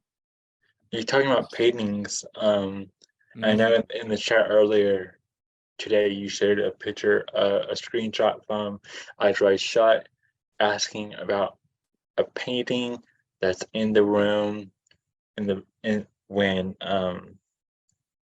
they're at the party at the beginning, and Tom Cruise is asked to go check on this prostitute, on this girl who has been shooting up.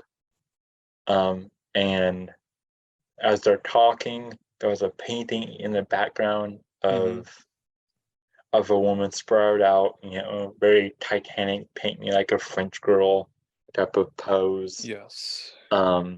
Did you find anything else more on that?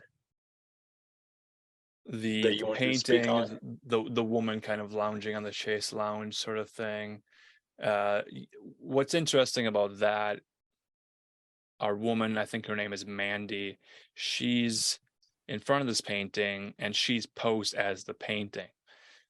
So symbolically, visually representing that the script is already written and the characters are imitating that as a way of art, imitating life, imitating art. And through the magical practice and praxis in action, where they're enacting the ideas of Ovid's poetry, they're always referencing something else. So this is sort of the language that the elite understand, whether it's on the nose and they immediately understand it, but given a bit of thought, they can quickly figure out the symbolism. When we're talking about the cloak, this ermine cloak, well, what happens at the party? He puts it on, but he's forced to remove it. He can't wear the cloak of nobility because he's not a noble. So they force him to take it off. Take it off. There's something interesting with his noble status, because earlier Tom Cruise was having a regular day at his office and all the females were like, "Doctor, hello, doctor. Good to see you, doctor. Good morning, doctor." It was very neuro-linguistic programming-esque. He was definitely being solidified in this role of authority. And then all that was stripped away from him later on, only a couple hours later into his evening. Yeah, just like the other Billy from Society, he knows he's not from the family. He grew up being raised by these people, but he is not their blood, and so he can never doubt their family crest, be part of these rituals. Could we ask Andy and Josh about the vampiric aspects of the great shunting ritual and the sucking and the suckling, and what were you guys' reactions to that? I mean, that's sort of the climax, literally, of that scene, and literally the scene of the nobility, the society. Yeah, that was exactly what I was going to go to next. So my preamble for that would be we were talking about how both films are, there's a lot of flesh sexuality. Jake just mentioned the doctor scenes. That's in contrast. He's checking the woman. She has her shirt off, and he's checking on her, make sure everything, there's no lumps, so everything feels fine, and giving her a very clinical checkup. And then that's contrasted with this hypersexuality of the cult sex orgies and all that. And the same thing is happening in society, where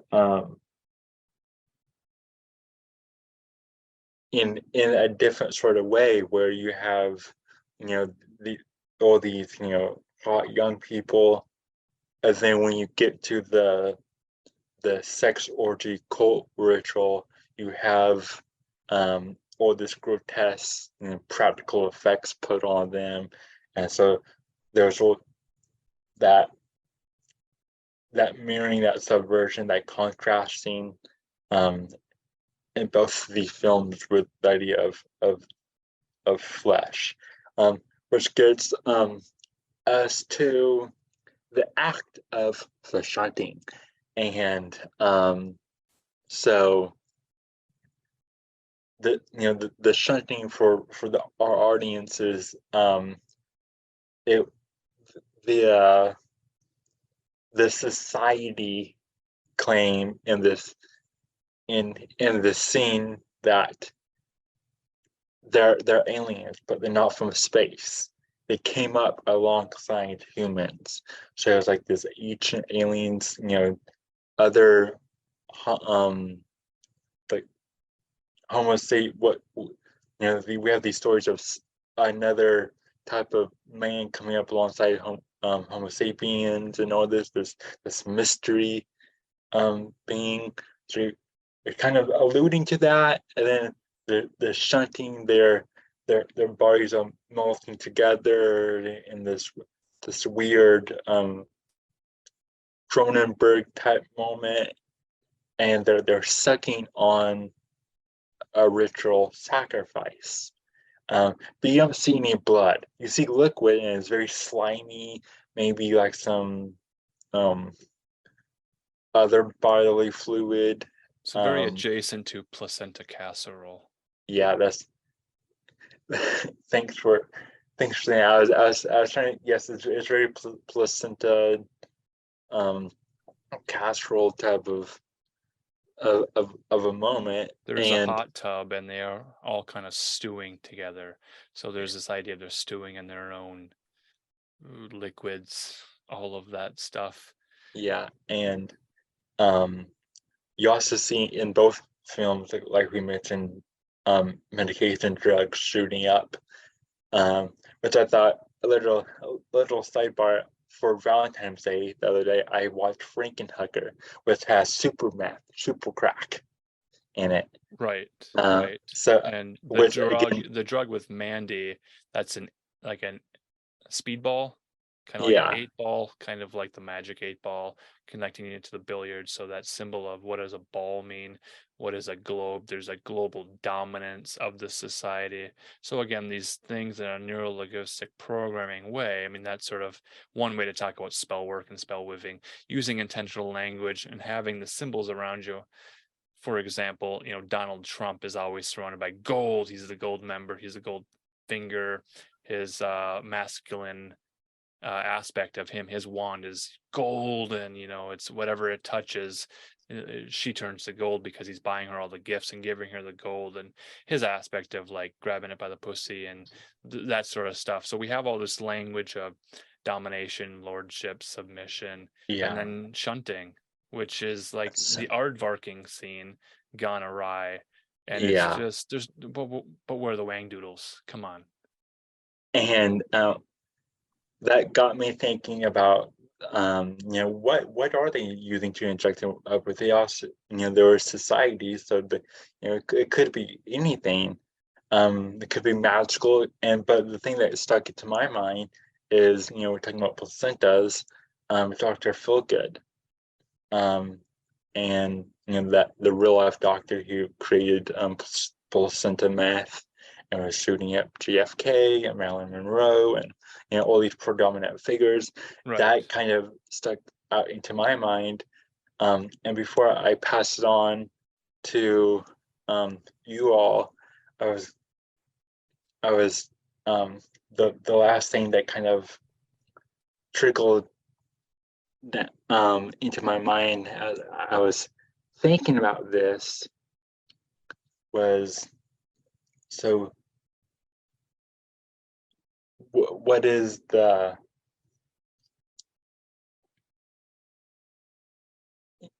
you have Kubrick, who is very familiar with these symbols, and we know it, but his telling of the story is very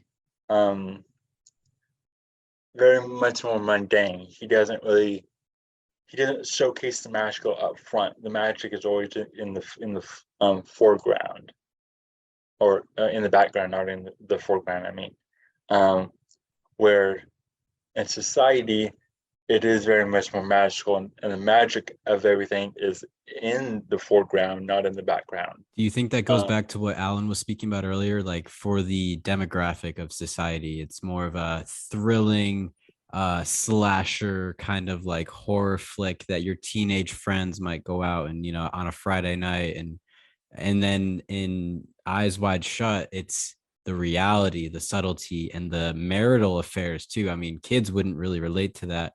And then, having the subtle hidden hand being woven in throughout this story, especially when we've got like very subtle cues. We have, something about when Bill is walking around in New York City, like it's a very populated city, but he will find ways to go into these very isolated areas. And there's one scene in particular where he's being followed, and it creates such an ominous tone. Whereas in society, it was more of like a very in your face type of like, here it is. We're not going to hide it at all. It's right out in the open. So it's Yeah. very, very interesting. What do you guys think about that? Yeah. So I'm gonna pass it on to, I think, Andy first, because I don't know how much longer she has. But on this idea of the shunting and this placenta, did you think of Dr. Feelgood? I know we've talked about him a lot, so I didn't know if anyone else thought about him when they were watching this scene. Yeah, Andy, what are your thoughts on this? I really saw the mirroring, like, whereas society was like, here it is in your face. And then, like you were saying, like with Kubrick and Eyes Wide Shut, it's like, it's kind of like, that's the preparation before they like sit down for their spirit cooking type of thing, right? To bring it all Marina Abramovich about it, but like it very much felt like that, because it's, to me, if you're gonna eat another person, or cultivate parts of a person, or even an animal, like you're kind of absorbing part of that, right? And so you really see that in the shunting ritual in society. It's like they're really like melding themselves together, and it reminds me of like vampires, or right before Bill goes into it, he goes through that other personality change where he's like, oh, I'm already dead, or whatever. And you kind of see that in Bill in Eyes Wide Shut. Like, he's not, like, there's not really a whole lot of passion there, even when he goes into and is curious about this whole party or whatever. He's just curious. There's not really like a whole lot of emotion going on there. So it does feel kind of like he is like dead inside. But so they're not really and it reminds me of, that's what the other thing was I was trying to think of. There's this movie, and I think it's Jessica Alba in it, and it came out, I don't know, when I was in high school.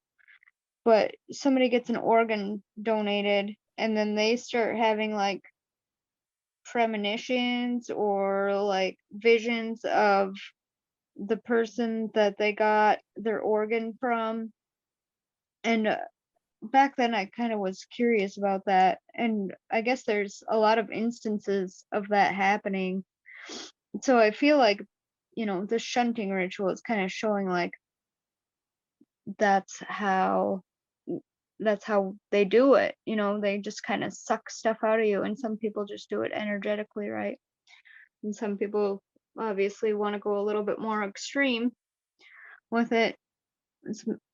I'm not really sure, but I think it would have something to do with the purity of, like in Harry Potter, how they use unicorn blood for things, right? Yeah. Yeah, I definitely think that's why, to answer your question earlier, I didn't really answer Andy about Saturnalia. I think that's why Kubrick chose that time period to use the magic of that holiday, of that ritual, of all that, and that's why in a movie like Society, the whole thing is magical and it's very upfront about it. So they don't need to use the guise of a common holiday that everyone knows to kind of hide it. I think that's another good example of that. But yeah, the brains. What are your thoughts on the shunting?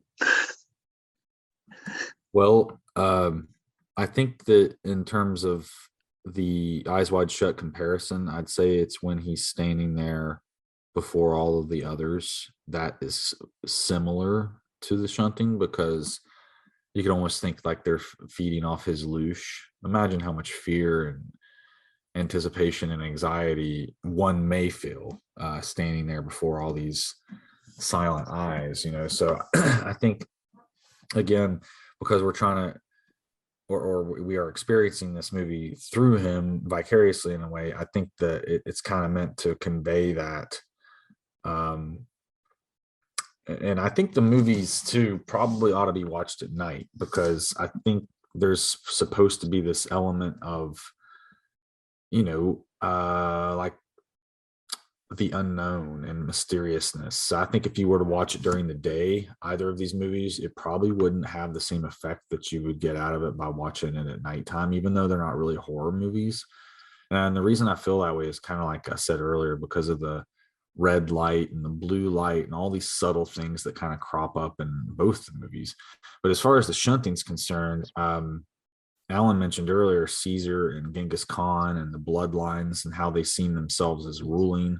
Probably all the pictures in the house were an example of that bloodline in illustrative purposes.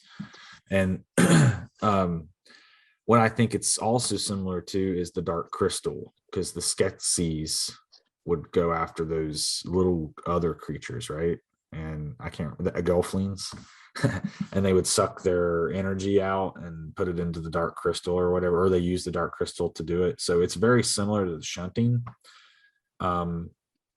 Gelfling and Gelding. Thank you. Yeah. So I kind of see it as that too, which I think that movie was on to something as well. Because they were kind of doing these things during astronomical events, and there are certain times a year, like Christmas, for instance, would be a purposeful time to maybe have this orgy. Of course, we just had Valentine's Day, so that too kind of feels like a ritual nowadays, if for most people anyway. So it's like a fertility aspect, and that I think again kind of relates back to Ishtar and Inanna, and their roles as like sacred prostitutes, which is, prostitutes show up in Eyes Wide Shut at least, but and Super Bowl halftime entertainment. Rihanna. Oops. She has a ISIS tattoo on her stomach, by the way, so they might be thinking that they're going to bring Horus into the world. Which she had more than that. She also was pregnant during her performance. Horus, Speaking of the navel, Horus, Gelding, Gelfling. The thing I was making about the Dark Crystal, you have the Gelflings. They're kind of like Geldings. They are kind of castrated. They're kind of like children. They're kind of like eunuchs. They don't seem to have a lot of sexual power. Kind of they're shaven. They don't have any hair. There's something to that as well. The castration theme, because Tom Cruise was someone who was very much like, how do I say it? He was a Chad, and then he's crying in his wife's arms. He's weeping like a child. He's been fully castrated. I mean, he went from doctor to patient, really. Like, he had completely lost his sense of power and will, and he was put through this almost humiliation ritual. I want to comment really quick on what Joshua said, because the diabolical fear-based loose draining shunting that we saw in Society can be held up in opposition to the left-hand path, the sexual vril, and the almost like the orgasmic pleasure of this other ritual in Eyes Wide Shut. It's like we're seeing those two pillars, the pain and the pleasure, and it's very fascinating that we get to compare them, 10 years later, a whole decade later, they've gone on the completely other side. And I just wanted to put that out there because I thought it was very fascinating, going back to all the duality that we've spoken about so far. That is Yes. a good point. Thank you. I have a couple more thoughts real quick. Really quick, I think Andy needs to go in a minute, Josh. So Go ahead. yeah, can you hold on to that? Andy, do you have any final thoughts before you go? Sure. And I'll still be listening. I just won't be able to talk. I think that it's important to not just these films, but particularly these films, look at them through these kinds of lenses for anybody. It's not just like some weirdo nerdy thing, right?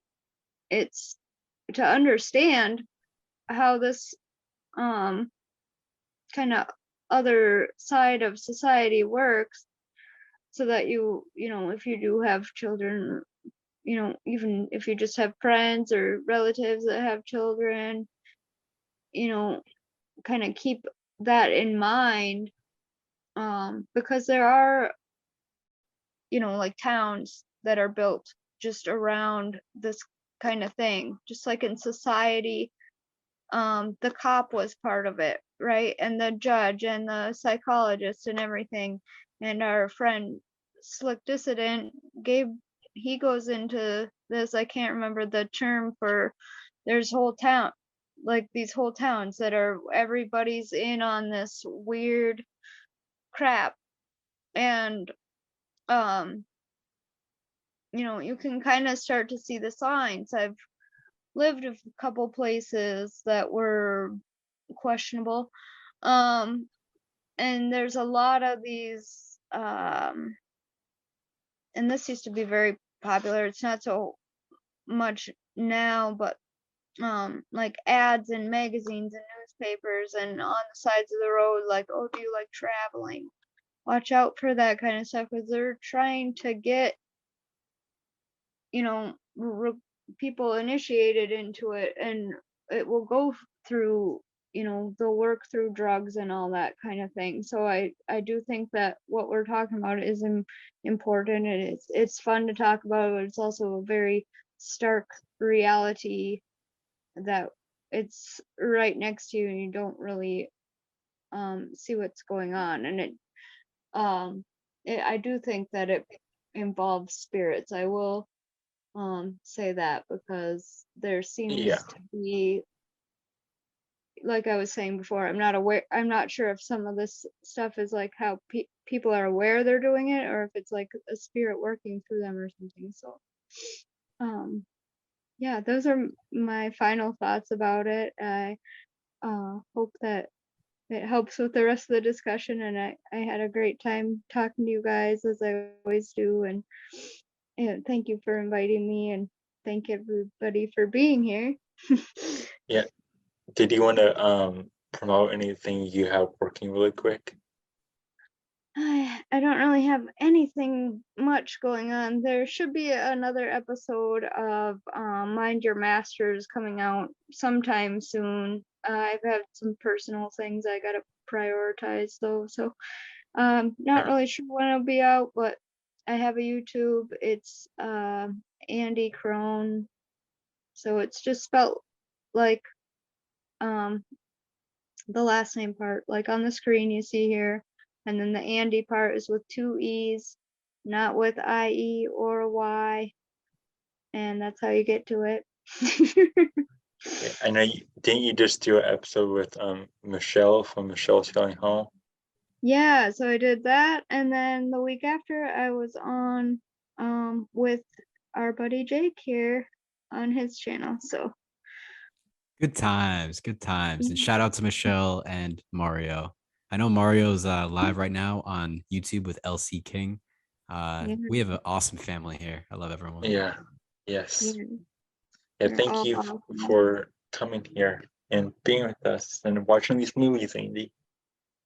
You are welcome, and have a good night, guys. I'll just be listening. So Good to I see you, look Andy. forward And to Any doing if you final have any movie thoughts, recommendation? please feel free to drop them in the chat so we can continue. Oh, okay. Andy, Yeah. do I you have a What you got? final? Yeah. Do you have a Yeah, final movie definitely. recommendation?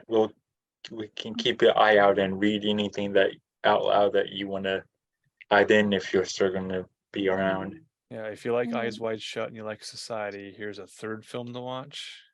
Lolita. Yes. I think that's kind of obvious from my discussion points. Also, The Shining forwards and backwards. If you've seen The Shining, try forwards and backwards if you can get your hands on a copy Yes. of The Shining forwards and backwards. Was there a reference to masked balls, maybe Rothschild sort of parties in a photo in The Shining, I think at some point? Yeah, there was the photo of the party, the black and white photo, and they showed at the end, and you see the photo has changed, and now what's the name? His name's slipping from my mind. The main character of The Shining is now in the photo from the past. So again, you have this like alter time type of idea happening with a high society party. The branch. I know you was about to say something earlier. Yeah, I had a few more thoughts. So I took some notes up here.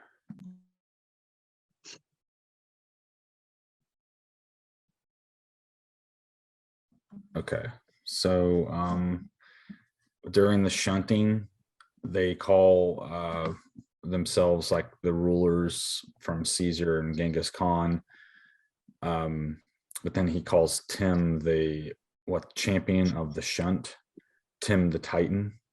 And the Titans are giants. They come from like some of the more like Saturn, for instance, who ate his children. He was a Titan. So this type of behavior of eating children and eating your own children for that matter, and all that sort of thing comes from the Titans and the giants who were their progeny. So again, I think that, there is this hat tip in society, and Eyes Wide Shut is in a sense of the ruling bloodlines, call them the 13 Illuminati bloodlines or the giant blue bloods or whatever. But the reason I think that it really is kind of present even in Eyes Wide Shut is because in the ritual with Red Cape, you got the two figures standing there in purple also, and blue and red make purple. So I think that, and of course, you don't see the blue anywhere except on him later, you see the blue show up. So I just think that there's probably a subtle hint to that sort of thing, even though there's no consumption of blood in Eyes Wide Shut. It's like similar in a way though, because it's still the ruling elite class, but sex and cannibalism or deviant sex, I should say, and cannibalism are two things that are kind of associated with that sort of ilk, I guess you could say. And then of course you got your stories of Jack and the Beanstalk, lots of different versions of that where he's dealing with a giant who consumes people. And I think that really what it boils down to is the giants aren't able to have a crown chakra activated, I think, except when they are eating us, which are the lambs or the innocent gelflings or whatever, which it reminds me of that movie, The Time Machine too. There was like some creatures that preyed on the creatures that were living in the trees or something like that. So there's always this concept of like the giants or the titans preying on the lambs, the wolves preying on the lambs, which is what an idle shepherd is, or those that prey on the flock. And so I think that it's kind of interesting because it's like, yes, they are rulers in a sense, but they're also leading us astray in a sense. And I think that's what society is. It's basically showing you the underbelly. The people that are ruling this world are just like morally bankrupt, and they don't really share our values. And I think it kind of gets into the whole Hollywood worship of stars, which, you know, the Star of Ishtar shows up in that too. So maybe they kind of see themselves as becoming stars in a sense, whenever they're, you know, participating in these initiation rituals. And I think that might also relate to adrenochrome. Like, even though in the shunting there was no blood, they were slurping up the liquids, like you said. But another weird thing is that they do run their fist up David's rear end, which David's the name of the king in Judaism. So I think that was kind of probably purposeful too, because he'd be like the lamb, you know, wearing him like a puppet almost. Oh yeah. And so they're all like sucking him dry like a mosquito or something. And then of course that fist scene, that's the judge, I think, right? They call him Your Honor. And he takes a beauty mark off of his face, which I thought was kind of a weird thing for them to focus on. That was interesting. Like Valerie, like it's a privilege for the elites to have a broody mark. They're so, you know, beautiful. There were the Adonis type of figures, or at least they see themselves as after all the alterations they have. And then, oh, it's a privilege to have a beauty mark, you know, a flaw. It's a privilege to have a flaw, so they can Cindy Crawford style, you know, be one of us. Yeah, and it becomes a prominent identification for them. Right. Today we have the singer Caroline Polachek. She's released her album. She's a beautiful woman and she has moles.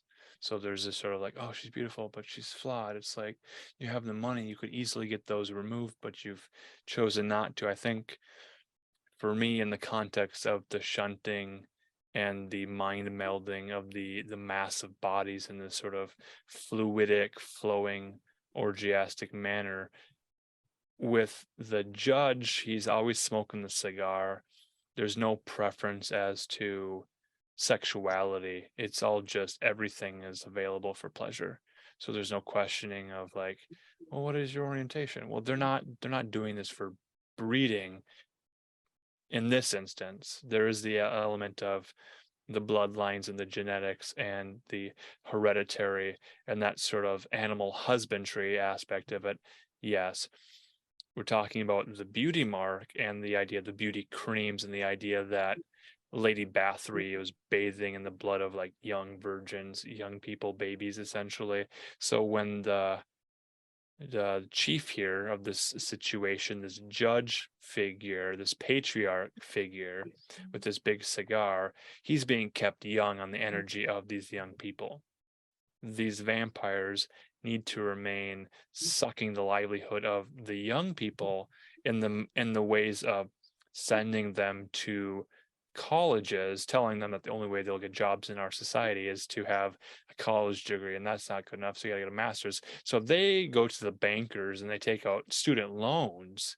They become absolutely indebted, indentured servants to the society, to the system. And these people, they are born into money. To them, they've inherited the wealth. They get so bored with not having a life purpose other than what their divine right of rulership, this divine right of king sort of thing, is placed upon their shoulders to say, well, we have this lineage of, we come from the Caesars, we come from the ruling families. I guess we are just born into it, and this is our job to be the organization of society. And that's where they have this idea of being heads of fashion houses and the culturally significant people who are the patrons to the arts. And Alice in Eyes Wide Shut, she has to explain to the Hungarian Satanist figure that, well, she loves art and she ran a gallery, but because she ran an honest business, it fell through. She wasn't participating in the money laundering aspect of the art trade, which is tied to drug trafficking and human trafficking and all of these things, a front end for the books to legitimize the exchange of monies and funds and that sort of thing. She didn't seem to want to go along with that, which might explain why they've been invited to this masquerade ball to slowly initiate them into the ways of the society so they become the useful idiots. And because they're the white collar people, they're upper middle class, and yet their apartment is so tiny compared to the mansion. And we get into Ziegler's bathroom, and his bathroom is the size of their apartment, essentially, because it is so massive in scope. Who needs a bathroom of that size? Really, it's a water closet. That's all you need it for. And it's so immense. And they have art displayed there, right? You know, normal people, a bathroom, there's going to be moisture problems, there's going to be mold problems. They don't even consider that because they have it all taken care of. All these systems are in place. They have slaves, servants, people. They got a guy, which is to say Bill is Ziegler's guy. He's invited to the party. He's a doctor. He's made to serve Ziegler by acting as a doctor at his beck and call. Like, hey man, I got a problem here. Are you Fidelio? Are you lip sealed? Are you going to keep this quiet? Because this woman here, you know, she's beautiful. She took an 8-ball. She's on drugs.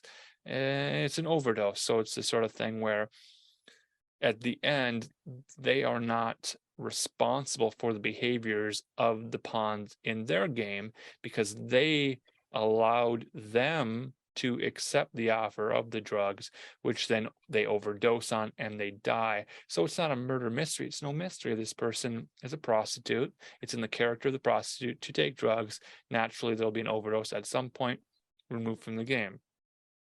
Returning to the theme of blood and prostitution, the Redeemer, it's unclear in the story when Tom Cruise's character removes his cloak, he's there, he's exposed, and he looks up to the balcony. Again, the theme of stairs, hierarchy, levels. That's the second level. There's probably a third level in this mansion where maybe there's allusion to sacrifice. So if the orgiastic magic circles cast, the energies, the spirits are invoked and then evoked and then invoked back and forth. This is breathe in, breathe out, breathe in, breathe out. They are sensing with the thurible, the smell, the odor in the air. It changes everything. It's a psychosexual, physical, every level, mind, body, spirit are connected in this ritual, and they're all in agreement and participation in it. If you reach the third floor of the Saturnalian party and you witness the Redeemer of this character, now that places the burden on Bill. That's the bill that Bill himself has to pay. He's now got the guilt of being redeemed, being allowed to live because someone else died, a lamb died in his place. What do you think about, if we're going to talk about bills and potentially, you know, a financial theme, when Bill is about to arrive at the upstate house to go to this ritual, he tears money into two pieces. He's like, I'm going to have this cab driver wait while I go inside. And, you know, if I can pay you to stay, to be the exit, then, you know, I'll give you the other half. There's like this fraction, like that's kind of like, yes, he had this power and this, he was capable of doing things. He can go and get a costume, and he could hook up with Domino. I mean, he could have done whatever. And then he tears this money into two pieces. And now all of a sudden he's starting to wither away. His powers getting drained from him from that very moment onward.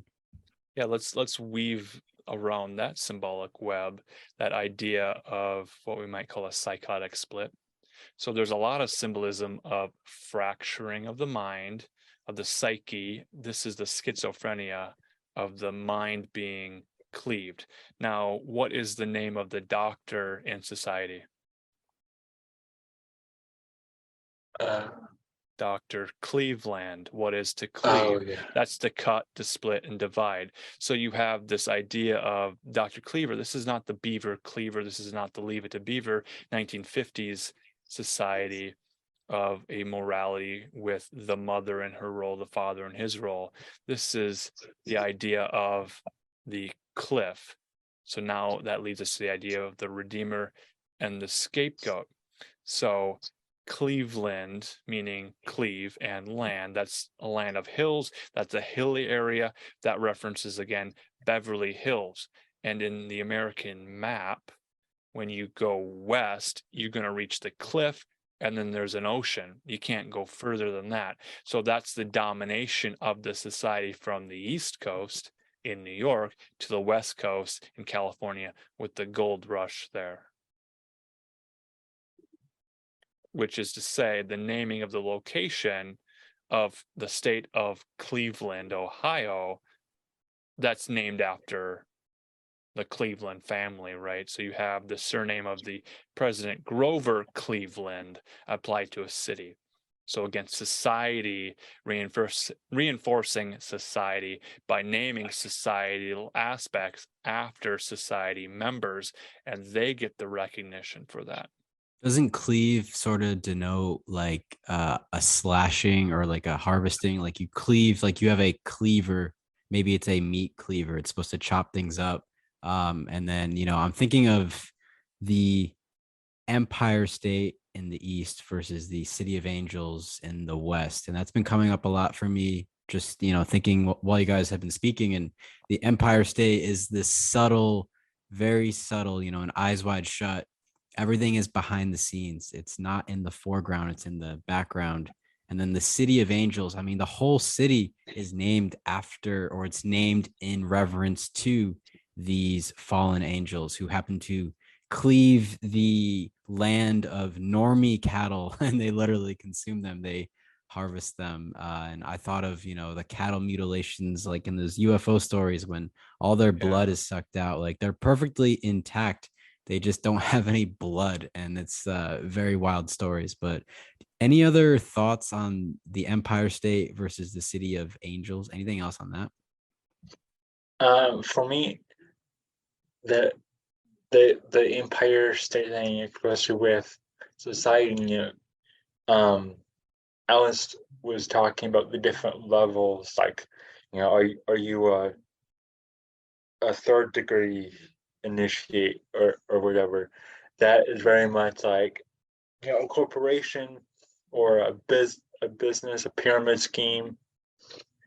The City of Angels, I think of like that, the fallen angel aspect of it, this idea of like, I forget what song it is, but there's a song where it says, the City of Angels, or Los Angeles, the city where angels come to die or something.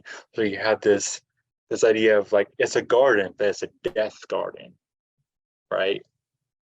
It's not where things flourish, it's where things decay. Right, and that's sort of tied in with the American dream. We're talking about films, the silver screen, the image makers, the Imagineers for us, the original film processing plants being in the East Coast, closer to New York, and then due to squabbles of copyright claims and sort of the money situation of who owns rights to what process and chemical and laboratory, that industry went to the West Coast, the Wild West, to be much more freewheeling and more experimental, which is to say that they weren't going along with the laws of the land in that area, so they went to another area to do what they wanted to do. They left the Garden of Eden, they left God's natural garden for them, this natural world, to go to an unnatural place through the Sin City, through moving west and the gold rush and the lust for gold and wealth and fame and power. People go out chasing it. I think that's the Rock of Ages musical, another movie with Tom Cruise, and then there's the blonde character from the middle, maybe Ohio, maybe Nebraska, somewhere, where she gets on a bus and she's like, I'm going to follow my dreams. I'm going to be like the Shirley Temple character, the Wizard of Oz. I'm going to just follow over the rainbow. I'm going to talk to that angry leprechaun.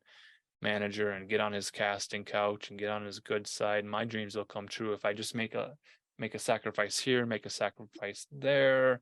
It's all going to be worth it for my career. I'm going to be elevated to a star status. But at the end of the day, with the uncovering of sort of the programming and the handling, we now in our adult stage with our eyes wide open see how that system works, and we realize with what's going on how the movie stars themselves are in many ways less free than we are. We are having the choice of what we're discussing here. We're not censoring ourselves. We're openly speaking about topics. And then you realize someone like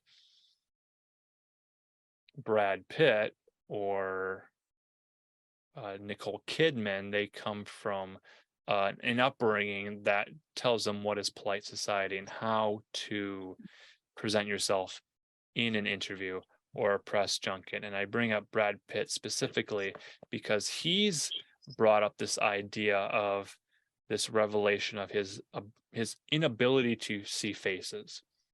So if we're talking about the shunting ritual where all these faces sort of meld and sort of turn into a grotesque situation, there's this idea of prosopagnosia, which is a facial agnosia, a neurological disorder characterized by the functional inability to recognize faces.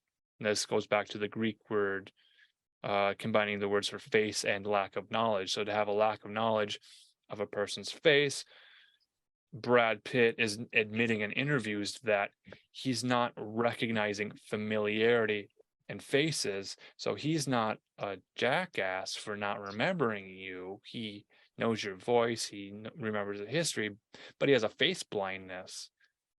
That's very telling. What sort of trauma has this person undergone where his neurological condition impairs him, handicaps him, keeps him stunted and shunted and cleaved? His mind is split and fractured into so many pieces. The only way that he can survive is through having publicists and agents and managers and trainers, which is the same thing that we discover through society when these people in California, this canyon area, which again might even reference the Laurel Canyon, strange scenes inside the canyon, this idea of other institutions and agencies injecting themselves into the lives of these pawns, these stars who want to be moldable and pliable and shaped in the image of a product for a company, to sign a record deal with the devil, to be that pop star, to be that trained robot, to deliver the lines, to read the teleprompter, to be the Betty Crocker, to sell the cake, whatever it is, the spokesperson for something. And that's again with the red and the blue, the Pepsi, the Coke, the politician. In society, there's an opening in Washington for one of the young boys. Is it going to be Billy or is it going to be the opposition to Billy? Which boy is going to receive the nudge and the push to put him into an internship in Washington to get him into position to maybe be president one day? And then the final thought here in this line of reasoning, was there a reference to an MK Ultra sort of Manchurian candidate, a suicide attack, assassination attempt reference early on in society where one of his friends brings up the idea, hey, Billy, maybe you're going to assassinate the president one day. Well, is that his role? Are they implanting those memories early on? He's like, you got a crazy sense of humor. You know that? Yeah. Right. Yeah. And yeah, that's another thing. Like, Hollywood did go from the east to the west, and then you have like it kind of splintering off to like Toronto because it's like cheaper to make films in Toronto, and there's more Canadian filmmakers and actors and people with ideas there, and animation goes to overseas, not just because it's cheaper, but also because that's where all the fresh more ideas of like people coming up, because it's popular. There's people wanting to do it over there, people working in that craft.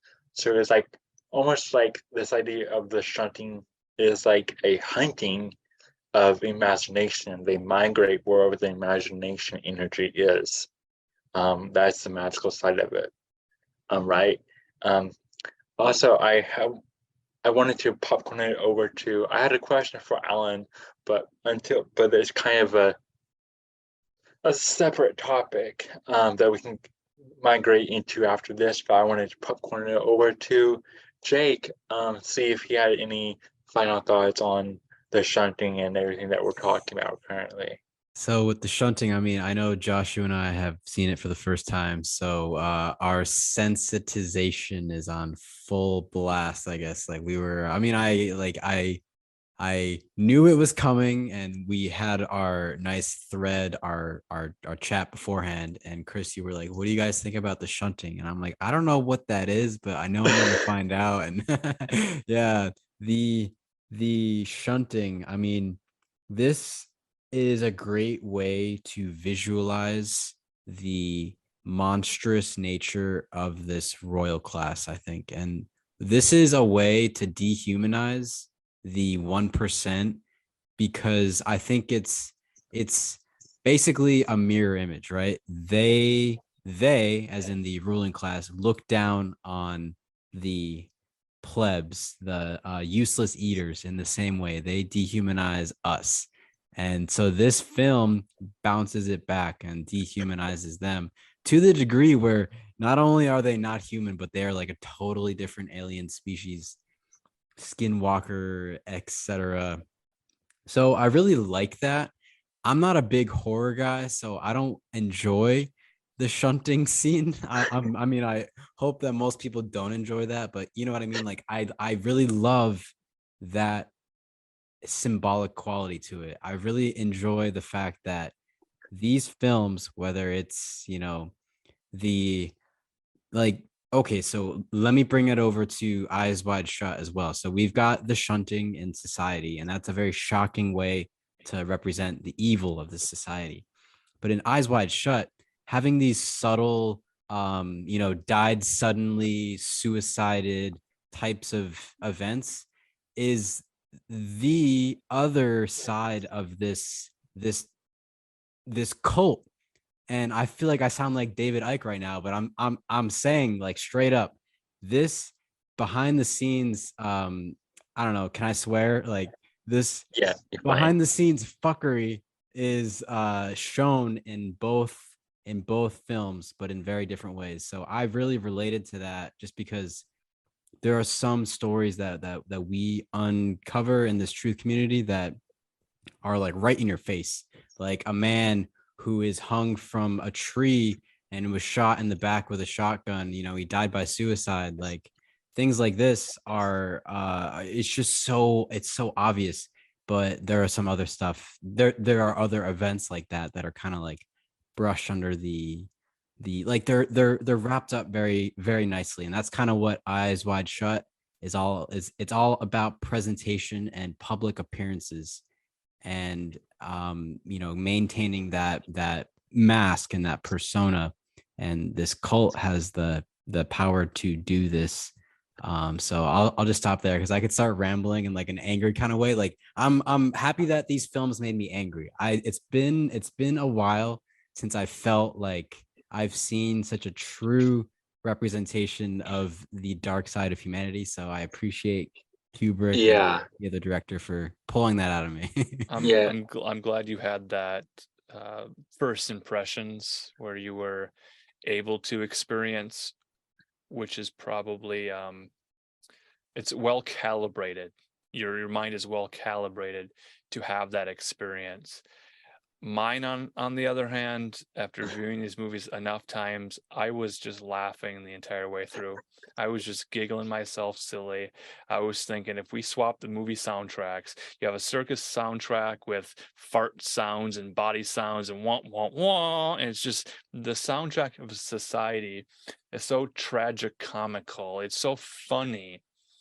And then we have the soundtrack of Eyes Wide Shut, which is like spooky and ominous, and like, are they playing back some chants backwards in the soundtrack, and what's going on there? But in my mind, I'm like, if we just had circus music playing and we have the women kissing and it's like bump bump bump, and it's like circus music or like a carousel music theme playing over Eyes Wide Shut, it'd absolutely be hysterical. It'd be like the Benny Hill moment where you change the soundtrack, it changes the tone. Now, the tone of the movie, that's the important thing that they're trying to get across. It's the medium being the message. It's the energetics of the experience in its totality. That's the tone. So we're contrasting this exploitation teenage sort of drive-in movie of society with Eyes Wide Shut, which is a higher society, sort of a AAA performance, Oscar winning actors and all these things. But yet at the end of the day, it's a complete farce. It's very comical what's going on, and all the puns with the 8 balls and Ziegler talking about, what is his quote? Something about the balls again. And he's like, knocking a few balls around. Well, that implies sexual activity. And a speedball.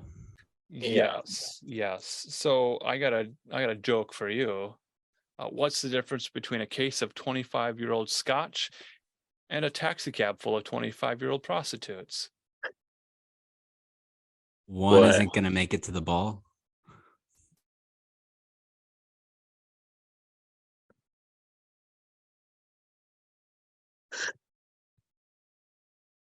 There is no punchline. There's no punchline to this joke because the joke's on you, right? The joke is on the viewer. It's like gut punch, right? You're not laughing and being entertained here. You're horrified by the fact that Ziegler is going to offer Bill a case of 25-year-olds. Are you talking women? Are you talking scotch? You're going to drink them both up, and then you're going to be sort of drunk on power, right? Because the spirit's there, the spirits of the matter. And what are you invoking in these acts? And if you're in a marriage bed and you're in a committed relationship with your woman, this is the biblical thing. This is what the masses of people understand to be a good thing. It's an agreement to be in a loving relationship. And it's the magic of Christmas too. That's how it kind of wraps up at the end. It's like this generative principle of Christmas. You can create this wonderful Santa Claus experience, and then that leads this couple back into where they started, where it's like she just says like, let's fuck, and that's the generative principle in action again. I mean, you're creating this Christmas experience for the family, which, you know, those presents were never wrapped up as far as I can tell. You know, he never got around to doing that, but they did go shopping. Prophylactics, condoms, rubbers, the idea of sex for pleasure versus sex for procreation. They've already got a daughter. She's 7 years old. Do they want to have other children? No, they've got jobs. She's not gonna raise more children. They have one daughter. That's all they need. They don't need more children.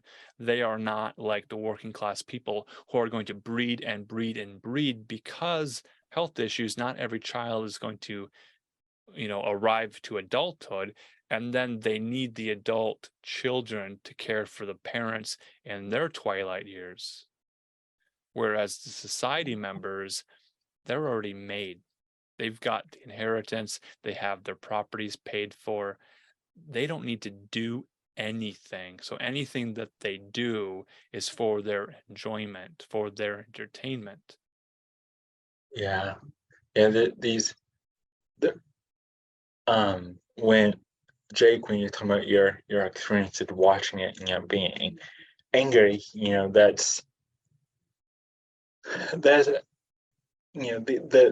fascinating thing about these films is they're both provocative on your emotions, and so there's going back to the whole psychological thing, they're both psychological to the viewers, and both Yeah, I was upset with Tom Cruise's character and with his decisions, but overall the emotional reaction I had to Eyes Wide Shut was different than Society, because Eyes Wide Shut, you're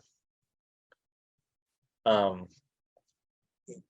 you're you're more you're curious because you're over the shoulder with Tom Cruise's character. So you're like, oh, I kind of want to know too. So you want to hear the girl and make the bad decisions because it's his life. You're looking over his shoulder. So you're you're intrigued just as much as he's intrigued, right? Right. So you're yeah, you're kind of going along with it. And then you're like, ooh, that's bad, but I kind of want to know more. Ooh, that's bad, but Well, I kind of want to know more. that's my final question to all of you, and that's the idea of we are all voyeurs viewing the screen. I'd like to hear your favorite scene from both films. So your favorite scene overall from either film, what it was and what you liked about it. For me, in this instance of viewing it, I would say Eyes Wide Shut in the hotel, Alan Cumming, absolutely just flamboyant and just fun, and his acting in that movie. Now connecting it to another movie, GoldenEye, 1995, James Bond film. Alan Cumming plays Boris, and he's I am invincible, and he does the plays with the pen, the penis, the clicker. I won't spoil it. If you haven't seen GoldenEye, that's going to be my recommendation after watching these two movies. If you haven't seen GoldenEye, go back and watch GoldenEye, because there are sounds in that movie that will awaken young men. So watch out. Have fun with it. Yeah, and then, but my experience with watching Society, the emotions was very, I was very, I was a different kind of on edge as I was on Eyes Wide Shut. Eyes Wide Shut, I was, of course, even back when I first watched Eyes Wide Shut, I was familiar with Kubrick. I knew, the rumors and the talk around the movie, so I kind of knew what I was going into. So I kind of viewed it more as like a mystery, like Scooby Dooing your way through this more darker mystery, versus Society. I knew nothing about it. All I knew was the box art, which was the sister's character with her face being removed by her own hand, and this very silvery dress. And I was like, ooh, well, that's intriguing. That's disgusting. I wonder what this is about. Uh, um, and so I was more planning going to Society, but as I started watching Society, and the story started to unfold, I I immediately, like I said, started paralleling it to Eyes Wide Shut and these type of movies. And there's even people who've written books about escaping cults and being gang stalked and all these things, trying to warn us about these things. And they're, maybe some of them are fictitious and they're mentally just not there, or maybe they're true. Who is to say? It reminded me of that. It reminded me of or is it Nowhere Man? Like all these ideas. So, but Society, the reason why it got more of it gave me much more of like a sense of like paranoia and everything, because Billy has a more extreme case of paranoia than Tom Cruise has. His is like steadily edging, steadily ramping up over an easing point of time. Of course, that's a 2-hour film versus Society, which is only a 90-minute film. Yeah. So it's like much more like jarring and it's going out faster.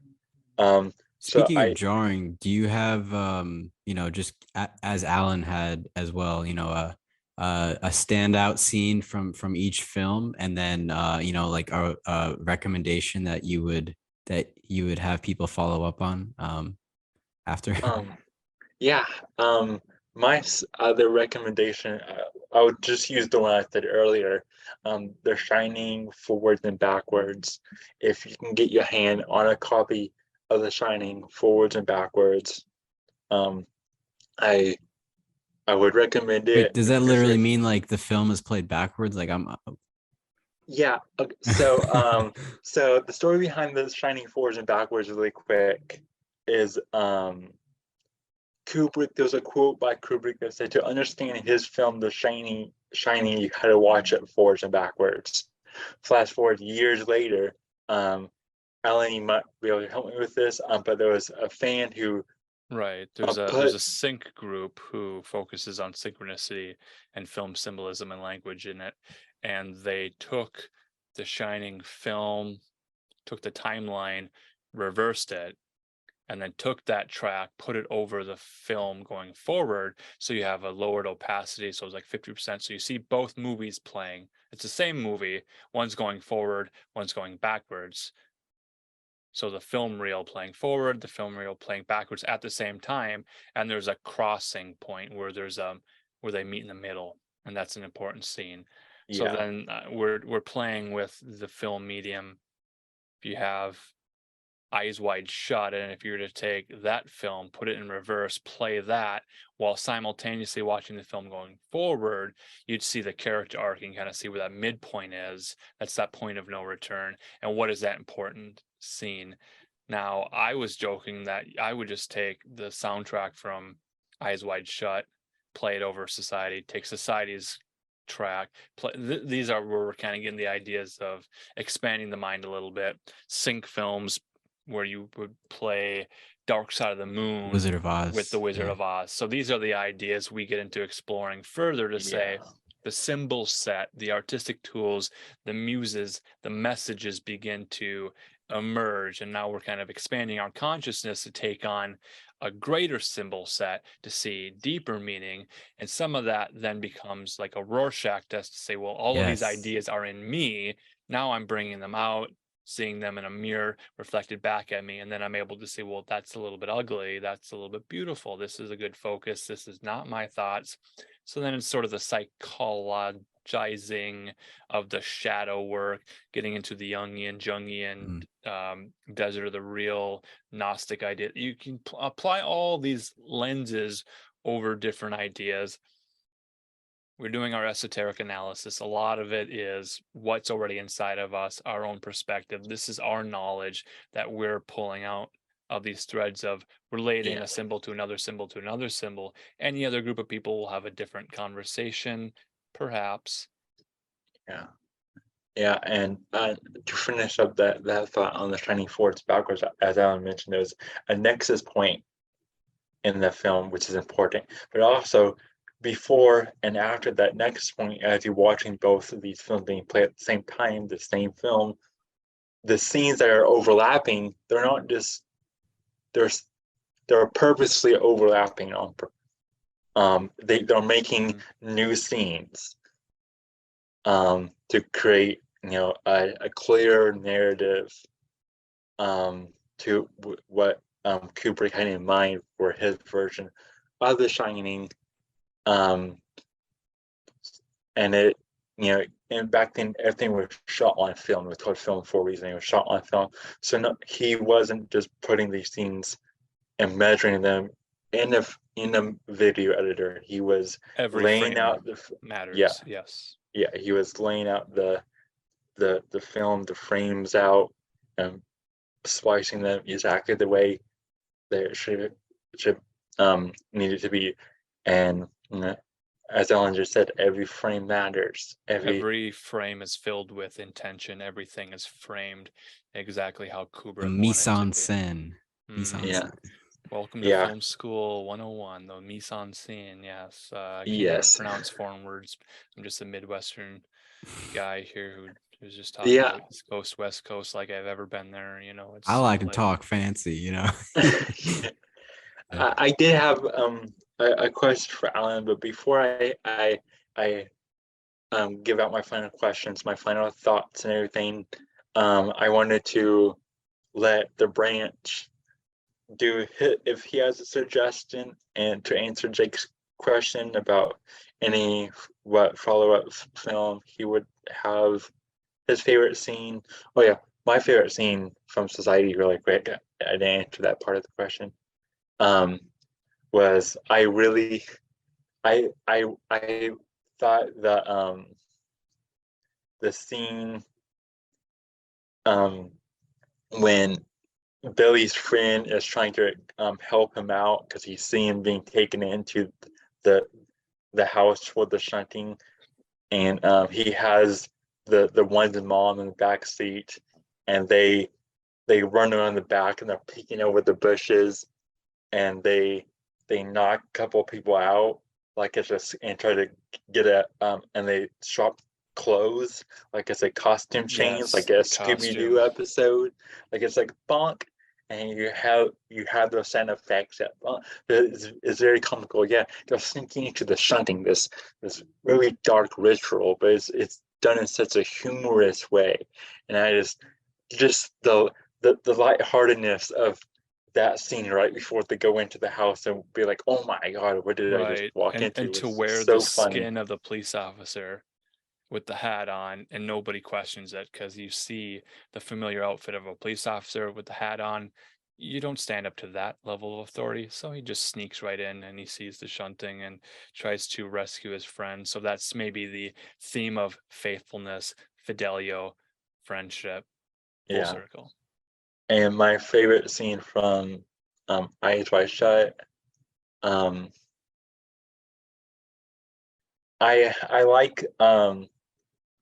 like we talked a lot about the beginning dialogue as they're getting ready for the beginning of the party, and I really like Kubrick's dialogue, especially in Eyes Wide Shut, especially in the beginning before things get too crazy. It seems like I mentioned earlier, his dialogue, especially in that beginning scene, is very. It seems like natural dialogue as like a husband and wife you could see having this conversation, but the double, the triple, the talking around, like the artfulness of the poeticness of the writing of that, I just find so fascinating. So I would have to say pretty much like the first, I don't know what, the first 10 minutes of Eyes Wide Shut, I think it's very interesting just from a dialogue standpoint. Fascinates me. But yeah, popcorning over to the branch. So I would have to say my favorite scene on the Society was, even though I didn't enjoy the shunting, for me it was when the story started to make more sense, because like the beach scene and stuff like that, like I was just honestly kind of annoyed by a lot of it until they got to the actuals, like the what was really going on, you know. Yeah. Like, I don't know if that's just me being impatient or what, but it's like I knew there was something to it, and I had this anticipation of like, well, when's it going to happen? That might be by design too, to like draw people away from it. Oh yeah, maybe you're right. Well, like you said, if the movie can make you mad, I mean, I guess that's saying something, right? For sure. Yeah. Art can evoke emotion. So as far as Eyes Wide Shut, though, my favorite scene was definitely the ritual time. I wanted to kind of talk about that composer real quick too.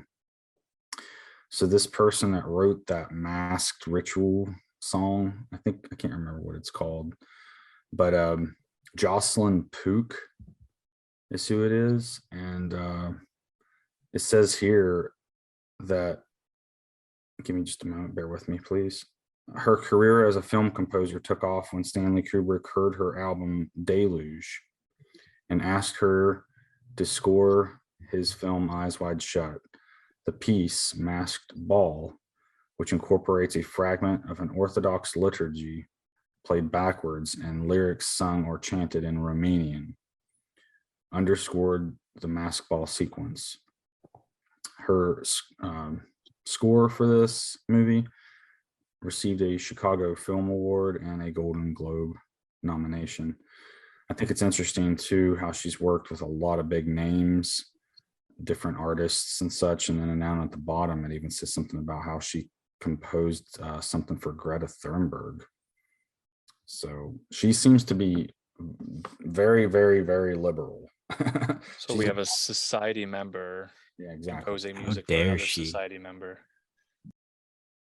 But I'd have to say that was my favorite scene, because I go to a Greek Orthodox church, so even though it was Romanian, that scene really stood out to me. And then I realized it was backwards too. And of course, the satanic principle of inversion is, I think, displayed in that regard, because it's like they're taking something holy and inverting it. But then as far as a recommendation, I mean, I mentioned Dark Crystal earlier. I think that's probably one of the earlier Loosh movies that we probably have seen and don't realize it.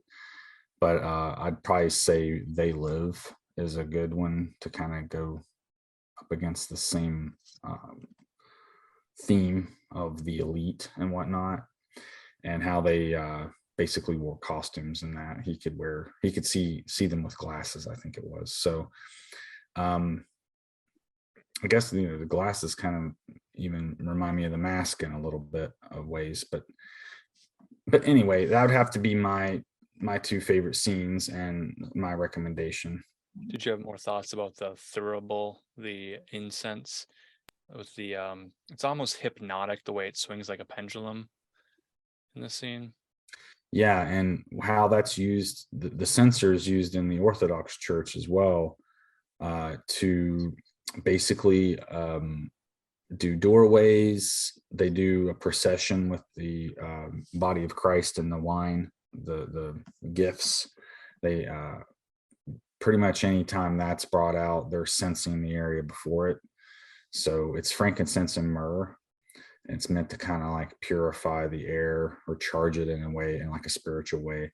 And so in the original Judaic temple, the whole place would have been filled with this rich smoke. And I don't know if you've ever burnt frankincense and myrrh, but the best way to do it's with a coal that they light, and then you place the incense on them. And then, so that's what's in the censer, is actually this hot coal with frankincense and myrrh on it. And I wouldn't have been surprised if that's what they used in the movie, because again, they were using the Orthodox chant, so they probably would have used the censer too. So it's like they're taking the tools of the priest and inverting them and using them for, evil instead of good, like becoming the idol shepherd, so to speak, is kind of the way I saw it. Because after all, the guy has a cane or a rod, not a shepherd's staff necessarily. So he kind of reminds me of like the left hand. The rod is like the left hand. The law. Was he holding it with his left hand? I don't know.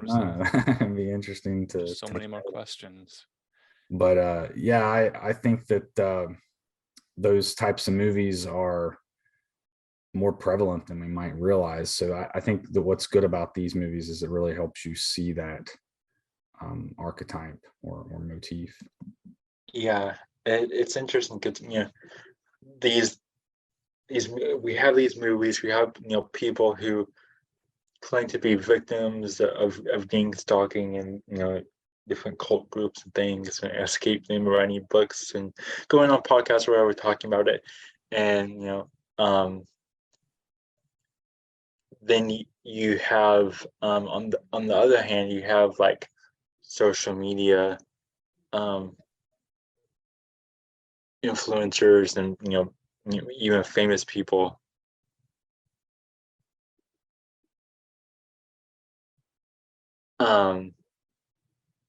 and the people with who are known to be that has that nobility, like these influencers and famous people, they can be like hashtag protect the kids and everything, and people can get behind it and believe, oh, isn't it such a virtuous thing? But then when people like us who are righteous but don't have, maybe the false fictitious nobility ID. We talked about, there are dangers, and there was a massive, battle going on. There's a spiritual war. You need to protect yourself, protect your kids. Then we are paranoid because we don't have that, which is shown in these movies. The theme of paranoia is very significant, and we could spend another hour talking about the paranoia, the schizophrenia. Agreed. How that's played with the intentional psychological operation on the mind of these two Bill characters. Certainly, there's that as well. The closing thought would probably be the psychological element of the revelation of the method. If they're revealing to us what they do in private, then maybe to them that means that is cementing their success. Just like in Hollywood, there's the Walk of Fame. They take your handprint and they put it in cement, and they build statues of you to honor you, to worship you. This sort of idea, this is them boasting of their success. And then when we lay people come along and find their symbols, and we follow their clues, and we put together this dictionary which creates this story which reveals how they are using religious rites and inversions and powers and symbols and connecting to spirit and ultra terrestrial entities and whatever they're getting in contact with, whether it's a can't even say because I'm hallucinating right now that this is all just one dream sequence.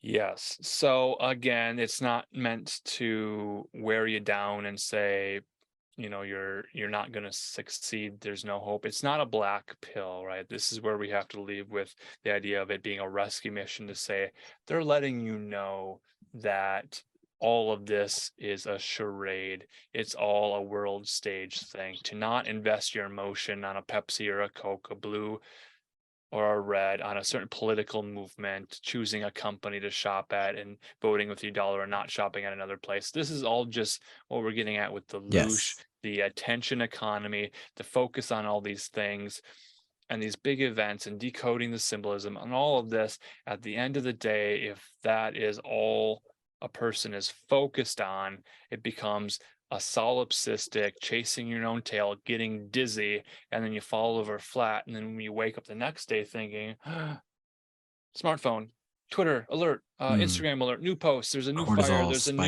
there's a new war, there's a new thing, there's a new Q drop, there's a new conspiracy, there's a new actor who died, who was born, who lived, who has an obituary. And I have to get to the bottom of this, and you're not living. So you've got the tools to understand the magic, the programming, the language, the ritual. You're given these tools. Now it's up to you to understand your will and purpose and what you're going to do to better your immediate surrounding, to be faithful to your wife, to your family, to your friends, to have their back, to back them up, and to let them know, hey man, you're going through a mental health crisis. Well, we all are. That's by design. So let's just find ourselves grounded in what we believe and perceive to be true and good and wholesome. Yeah, man. That's I really want to, because I know Josh, you got to go soon. I want to quickly give you guys my favorite scenes and my recommendation, and then maybe we can wrap after that. But it goes just with what Alan was just speaking on. So I'll quickly say, for Society, my favorite scene, and because it was my first time seeing it, maybe if I watch it over and over again, this will change. But my favorite scene I had quoted in our chat earlier. It's basically the therapist is saying something along the lines of, he's talking to Billy, and he's saying something along the lines of you're going to make a great contribution to society. And I was like, oh, he said it. Yeah. And then later on in Eyes Wide Shut, my favorite scene was, and this goes to what Alan was just speaking on, it's the fact that Victor is telling Bill, what if it was all a charade? What if these billiard balls were all set up to cause some kind of problem, reaction, and solution, a Hegelian dialect. So Yeah. my takeaway from all that is just, name yourself Victor, Yes. claim the victory, and then live a victorious life. Exactly. Yeah. Yes. Then you'll have your name on Hollywood Boulevard forevermore. And what I really take away, just a quick conclusion for myself, is that one, going back to the therapist and the counselor, people can groom you from any industry. It could be education. It could even be like your own social circle. People can influence you in a number of different ways.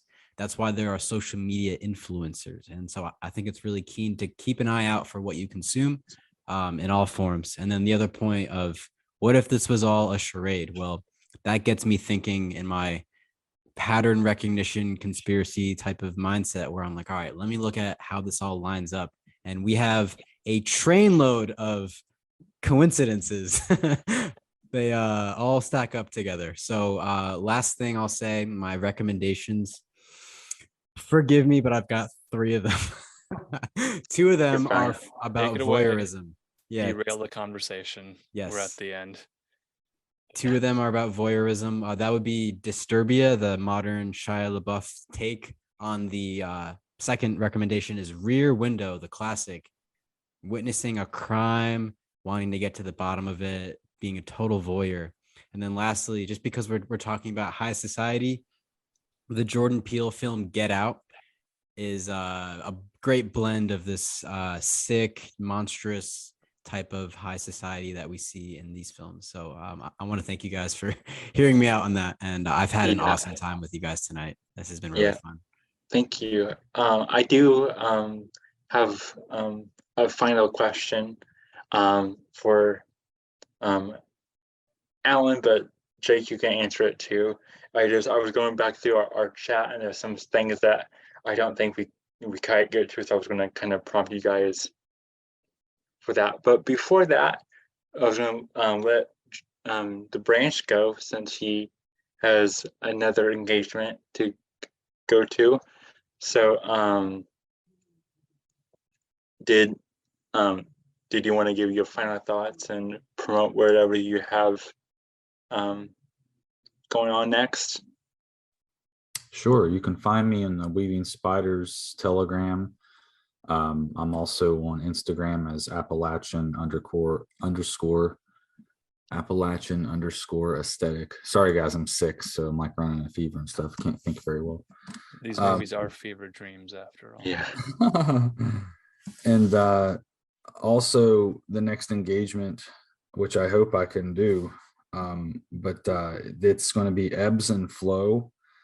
It's esoteric Bible study for the love of wisdom is what it's supposed to stand for. And you can find that on the Portals of Dan podcast, and Dananaki_Dan on Instagram. And you can also find him, Morgan B, and Nomad on Telegram as well. We have a really wonderful community, and it's been a pleasure getting to spend time with some of my favorite people. So I just would like to say thank you. And Sabbath, Cool. It's also the Sabbath, so Mazel Tov. Yeah, Mazel Tov. Thanks. Also, what King Kups have coming up next is, again, with the branch, which kind of ties into what we're talking about here at the end, which is going to be our divine scripture, God is the playwright, the world stage conversation. We recorded it once, but it didn't save, so we're going to have to. Yeah, that's going to be fun to re-record though. Yeah, so that's going to be fun. Alan, won't you be joining us for that, Alan? Yeah. If we're going to re-record, then that would be awesome. Let's do this let's do a re-recording on this maybe a year or 2 or 10 from now. Maybe a decade will pass and we'll have some new insight. A second look. A second look. Yeah. Well, if you do watch it again, wear a mask. See if it's any different. Yes. I was looking for my masquerade mask, and all I have is the Scream mask. What's the password? Know where it is anymore. Oh, that's appropriate because Scream 6 is coming out. Mm-hmm. Yeah. So, but yeah. Thanks for coming, Josh. I hope you get feeling better. It's always a privilege to have you. I'm excited to re-record that amazing conversation with you again, possibly with Alan this time. Fidelio, man. Yeah. Fidelio. Hope you feel better soon. I took like 6 Sudafed, so I guess whenever those wear off, I'll probably crash. But I'm trying. This is a really busy day to be sick. But I was really honestly, I hope I am sick and it's not from the train wreck or whatever, because I'm kind of close to the weather and the river. So Right. Okay. Yeah. That's hoping it's not from that crap. So if I get better, I'll assume it's not from that. But yeah, a little freaked out about that.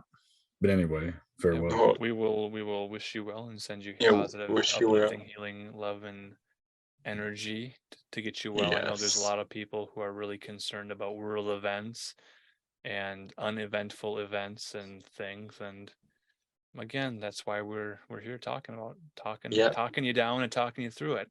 We've got long, prosperous lives ahead of us.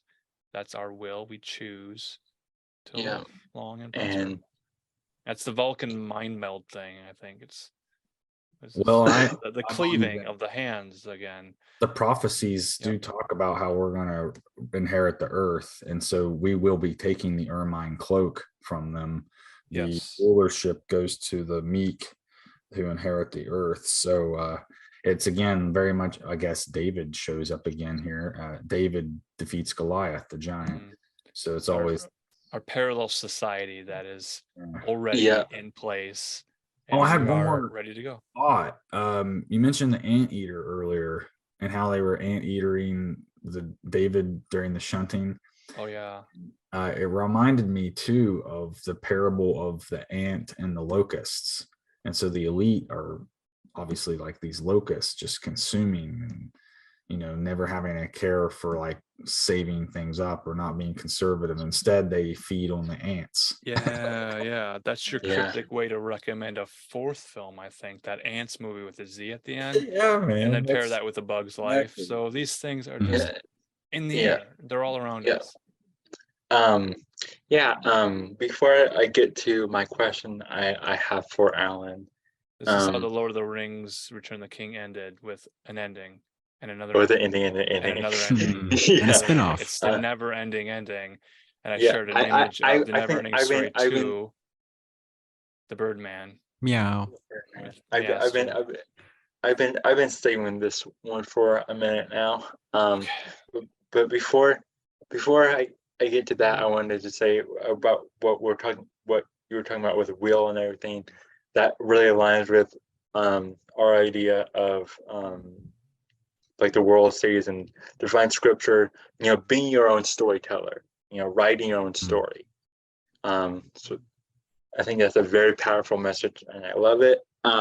But when I first brought this up to you, Alan, you brought up the authorian personality stuff, and I didn't hear you mention that, so I just wanted to prompt you into going into that. Yeah, that's sort of the next level homework, right? Let me even find it.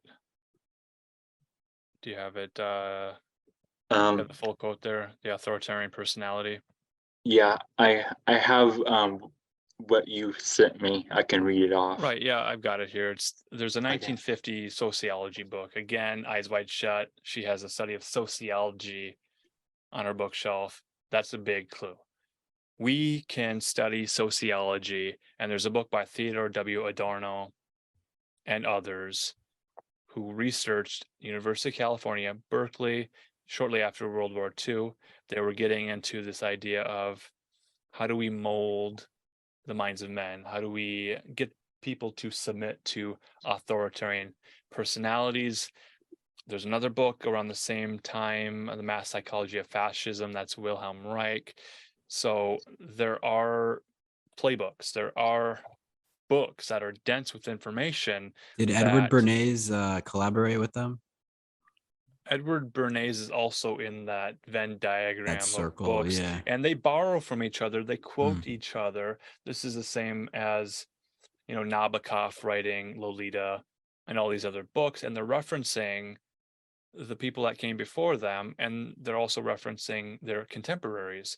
So again, society members who have large libraries that they've inherited access to reading that information, and they don't always cite their sources, and they might say, this is my original idea. Well, you don't have to cite your source if it's a rare book that isn't in a library to even be found. So again, a lot of these ideas are regurgitated, rebranded, remarketed, and then sold to us, and then usually watered down. So again, read Ovid, read their works. They're quoting them, they're citing them. And if we don't understand them, then we're literally under them, understanding, genuflecting them, because they're the masters, they're the teachers, and we are just the fools who are illiterate. So if we behave as if we were illiterate, we're going to be treated as illiterate, and therefore we're not going to go to the premiere on the red carpet. We're not invited to the party because we don't have the same vocabulary to have a conversation with them.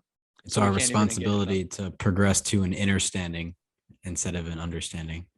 Well, if someone is in a black pill position of, I've got all this information about these terrible world events, well, okay, now go to another book and keep reading, keep doing your research, and get to the other side of that. There's light at the end of that tunnel. But if you remain in that state of despair and in darkness and in ignorance, then you remain illiterate because you know just enough to be fearful. Yes. And that's what they give you. They give you the breadcrumb trail to follow. But you have to complete that hero's journey. That's only half of it. You got to do the other half. You've got to get off the path because they've paved the road for you. Right. You follow their life script, and then you're going to go to college. You're going to get a master's degree, a PhD. You're going to be indebted to them. You're going to have all of their ideas. You're going to become a psychiatric clinician working for the pharmaceutical company. And then as a doctor, all you're doing is writing a prescription to say, here's the Pfizer product that I recommend you have. Why? Because they're recommending it to me to recommend to you. Really? Yeah. Okay. So that's how that works. Just a subtle nudge from someone on top, the domino effect. And then finally, after all the dominoes fall down and you're at the end, are you going to step away or are you going to fall over? You see it coming way off. All the warning signs are there. Then it's up to you. Yeah. Yeah. Make sure your magic is firstly going into your life. Be your own story writer. Was there a question I missed? Oh no, my question was to prompt you for that. And take the leap off the path. Take that first leap off the path. That's very funny. Don't get stuck in that maze, just going around and around. Right. And the fever dream haze of a bad drug trip can really set you down. Again, they will continue to warn you to say substance abuse, numbing yourself, these types of things, these coping mechanisms, overall not healthy. You know it. So have the courage and the integrity and the faithfulness in your own heart to realize that you are here for a purpose. You're not cattle. You're not worthless. There is a purpose. You will discover it. You will follow your true will, not in an inverted, Crowleyan, thelemic, dark magic, left-handed pathway, but really there is a light. There is a greater love. There is a greater expression. And once you reach that blissful state of joy, on just the ability to breathe oxygen, you're going to be very thankful. That's how Eyes Wide Shut ends. The couple realizes that marriage is a beautiful thing, that they have a daughter, they have a responsibility to raise her, to protect her, to keep her pure and protected. And that's a beautiful thing. Keep the magic of Christmas alive. And you said that keyword courage. I pulled up this quote right before you said it, and it centers around this idea of courage. And maybe that's how I'm going to close out before I sign off, because it feels like it's been 4 hours and I really got to pee, but I really want to share this because this is how I've kind of wrapped it all up. And Alan, you've said, and Kris, you have also said, these truths that we've absorbed through this cinemagician medium that we've been enjoying together. And I hope we can do this again. But this is from Terrence McKenna. He says, "This is how magic is done, by hurling yourself into the abyss and discovering that it's a featherbed." Nice. I like it. Yeah. That's it. That's all I have. If you guys want to, promote anything you guys have going on, give your final thoughts. Yes, you know me. I've got a webpage, allenmarcus.com. ALLEN Marcus MARCUS.com. And LocoListens. Right on. Yeah, LocoListens. If you're listening and you're a podcaster and you want a sexy video made for your channel, hit me up. I like to use the fake and gay AI art sometimes, but I also, will use just your regular average stock footage, whatever you guys like. Just let me know what you would like and I will listen. Appreciate it. Yes. Thank you, Kris. Thank you to both of you for taking honestly an hour and a half and another 2.5 hours to watch these two movies, and then take hours for this conversation. These 48 hours have been nuts, dude. Don't drive yourself too crazy. Don't be too paranoid. Stay with your magic. Putting my mask back on. Thanks to everyone for listening. Who knows? This was fun. If I can think of another movie pairing, this might become a semi-regular thing anytime I can think of one. Let's do it. I think that the whole Venn diagram thing was a really cool idea. I want to propose the Truman Show for any other spiders who enjoy that classic Jim Carrey film. I would love to do the Truman Show one time. What do you I love the Truman Show. That'd be fun.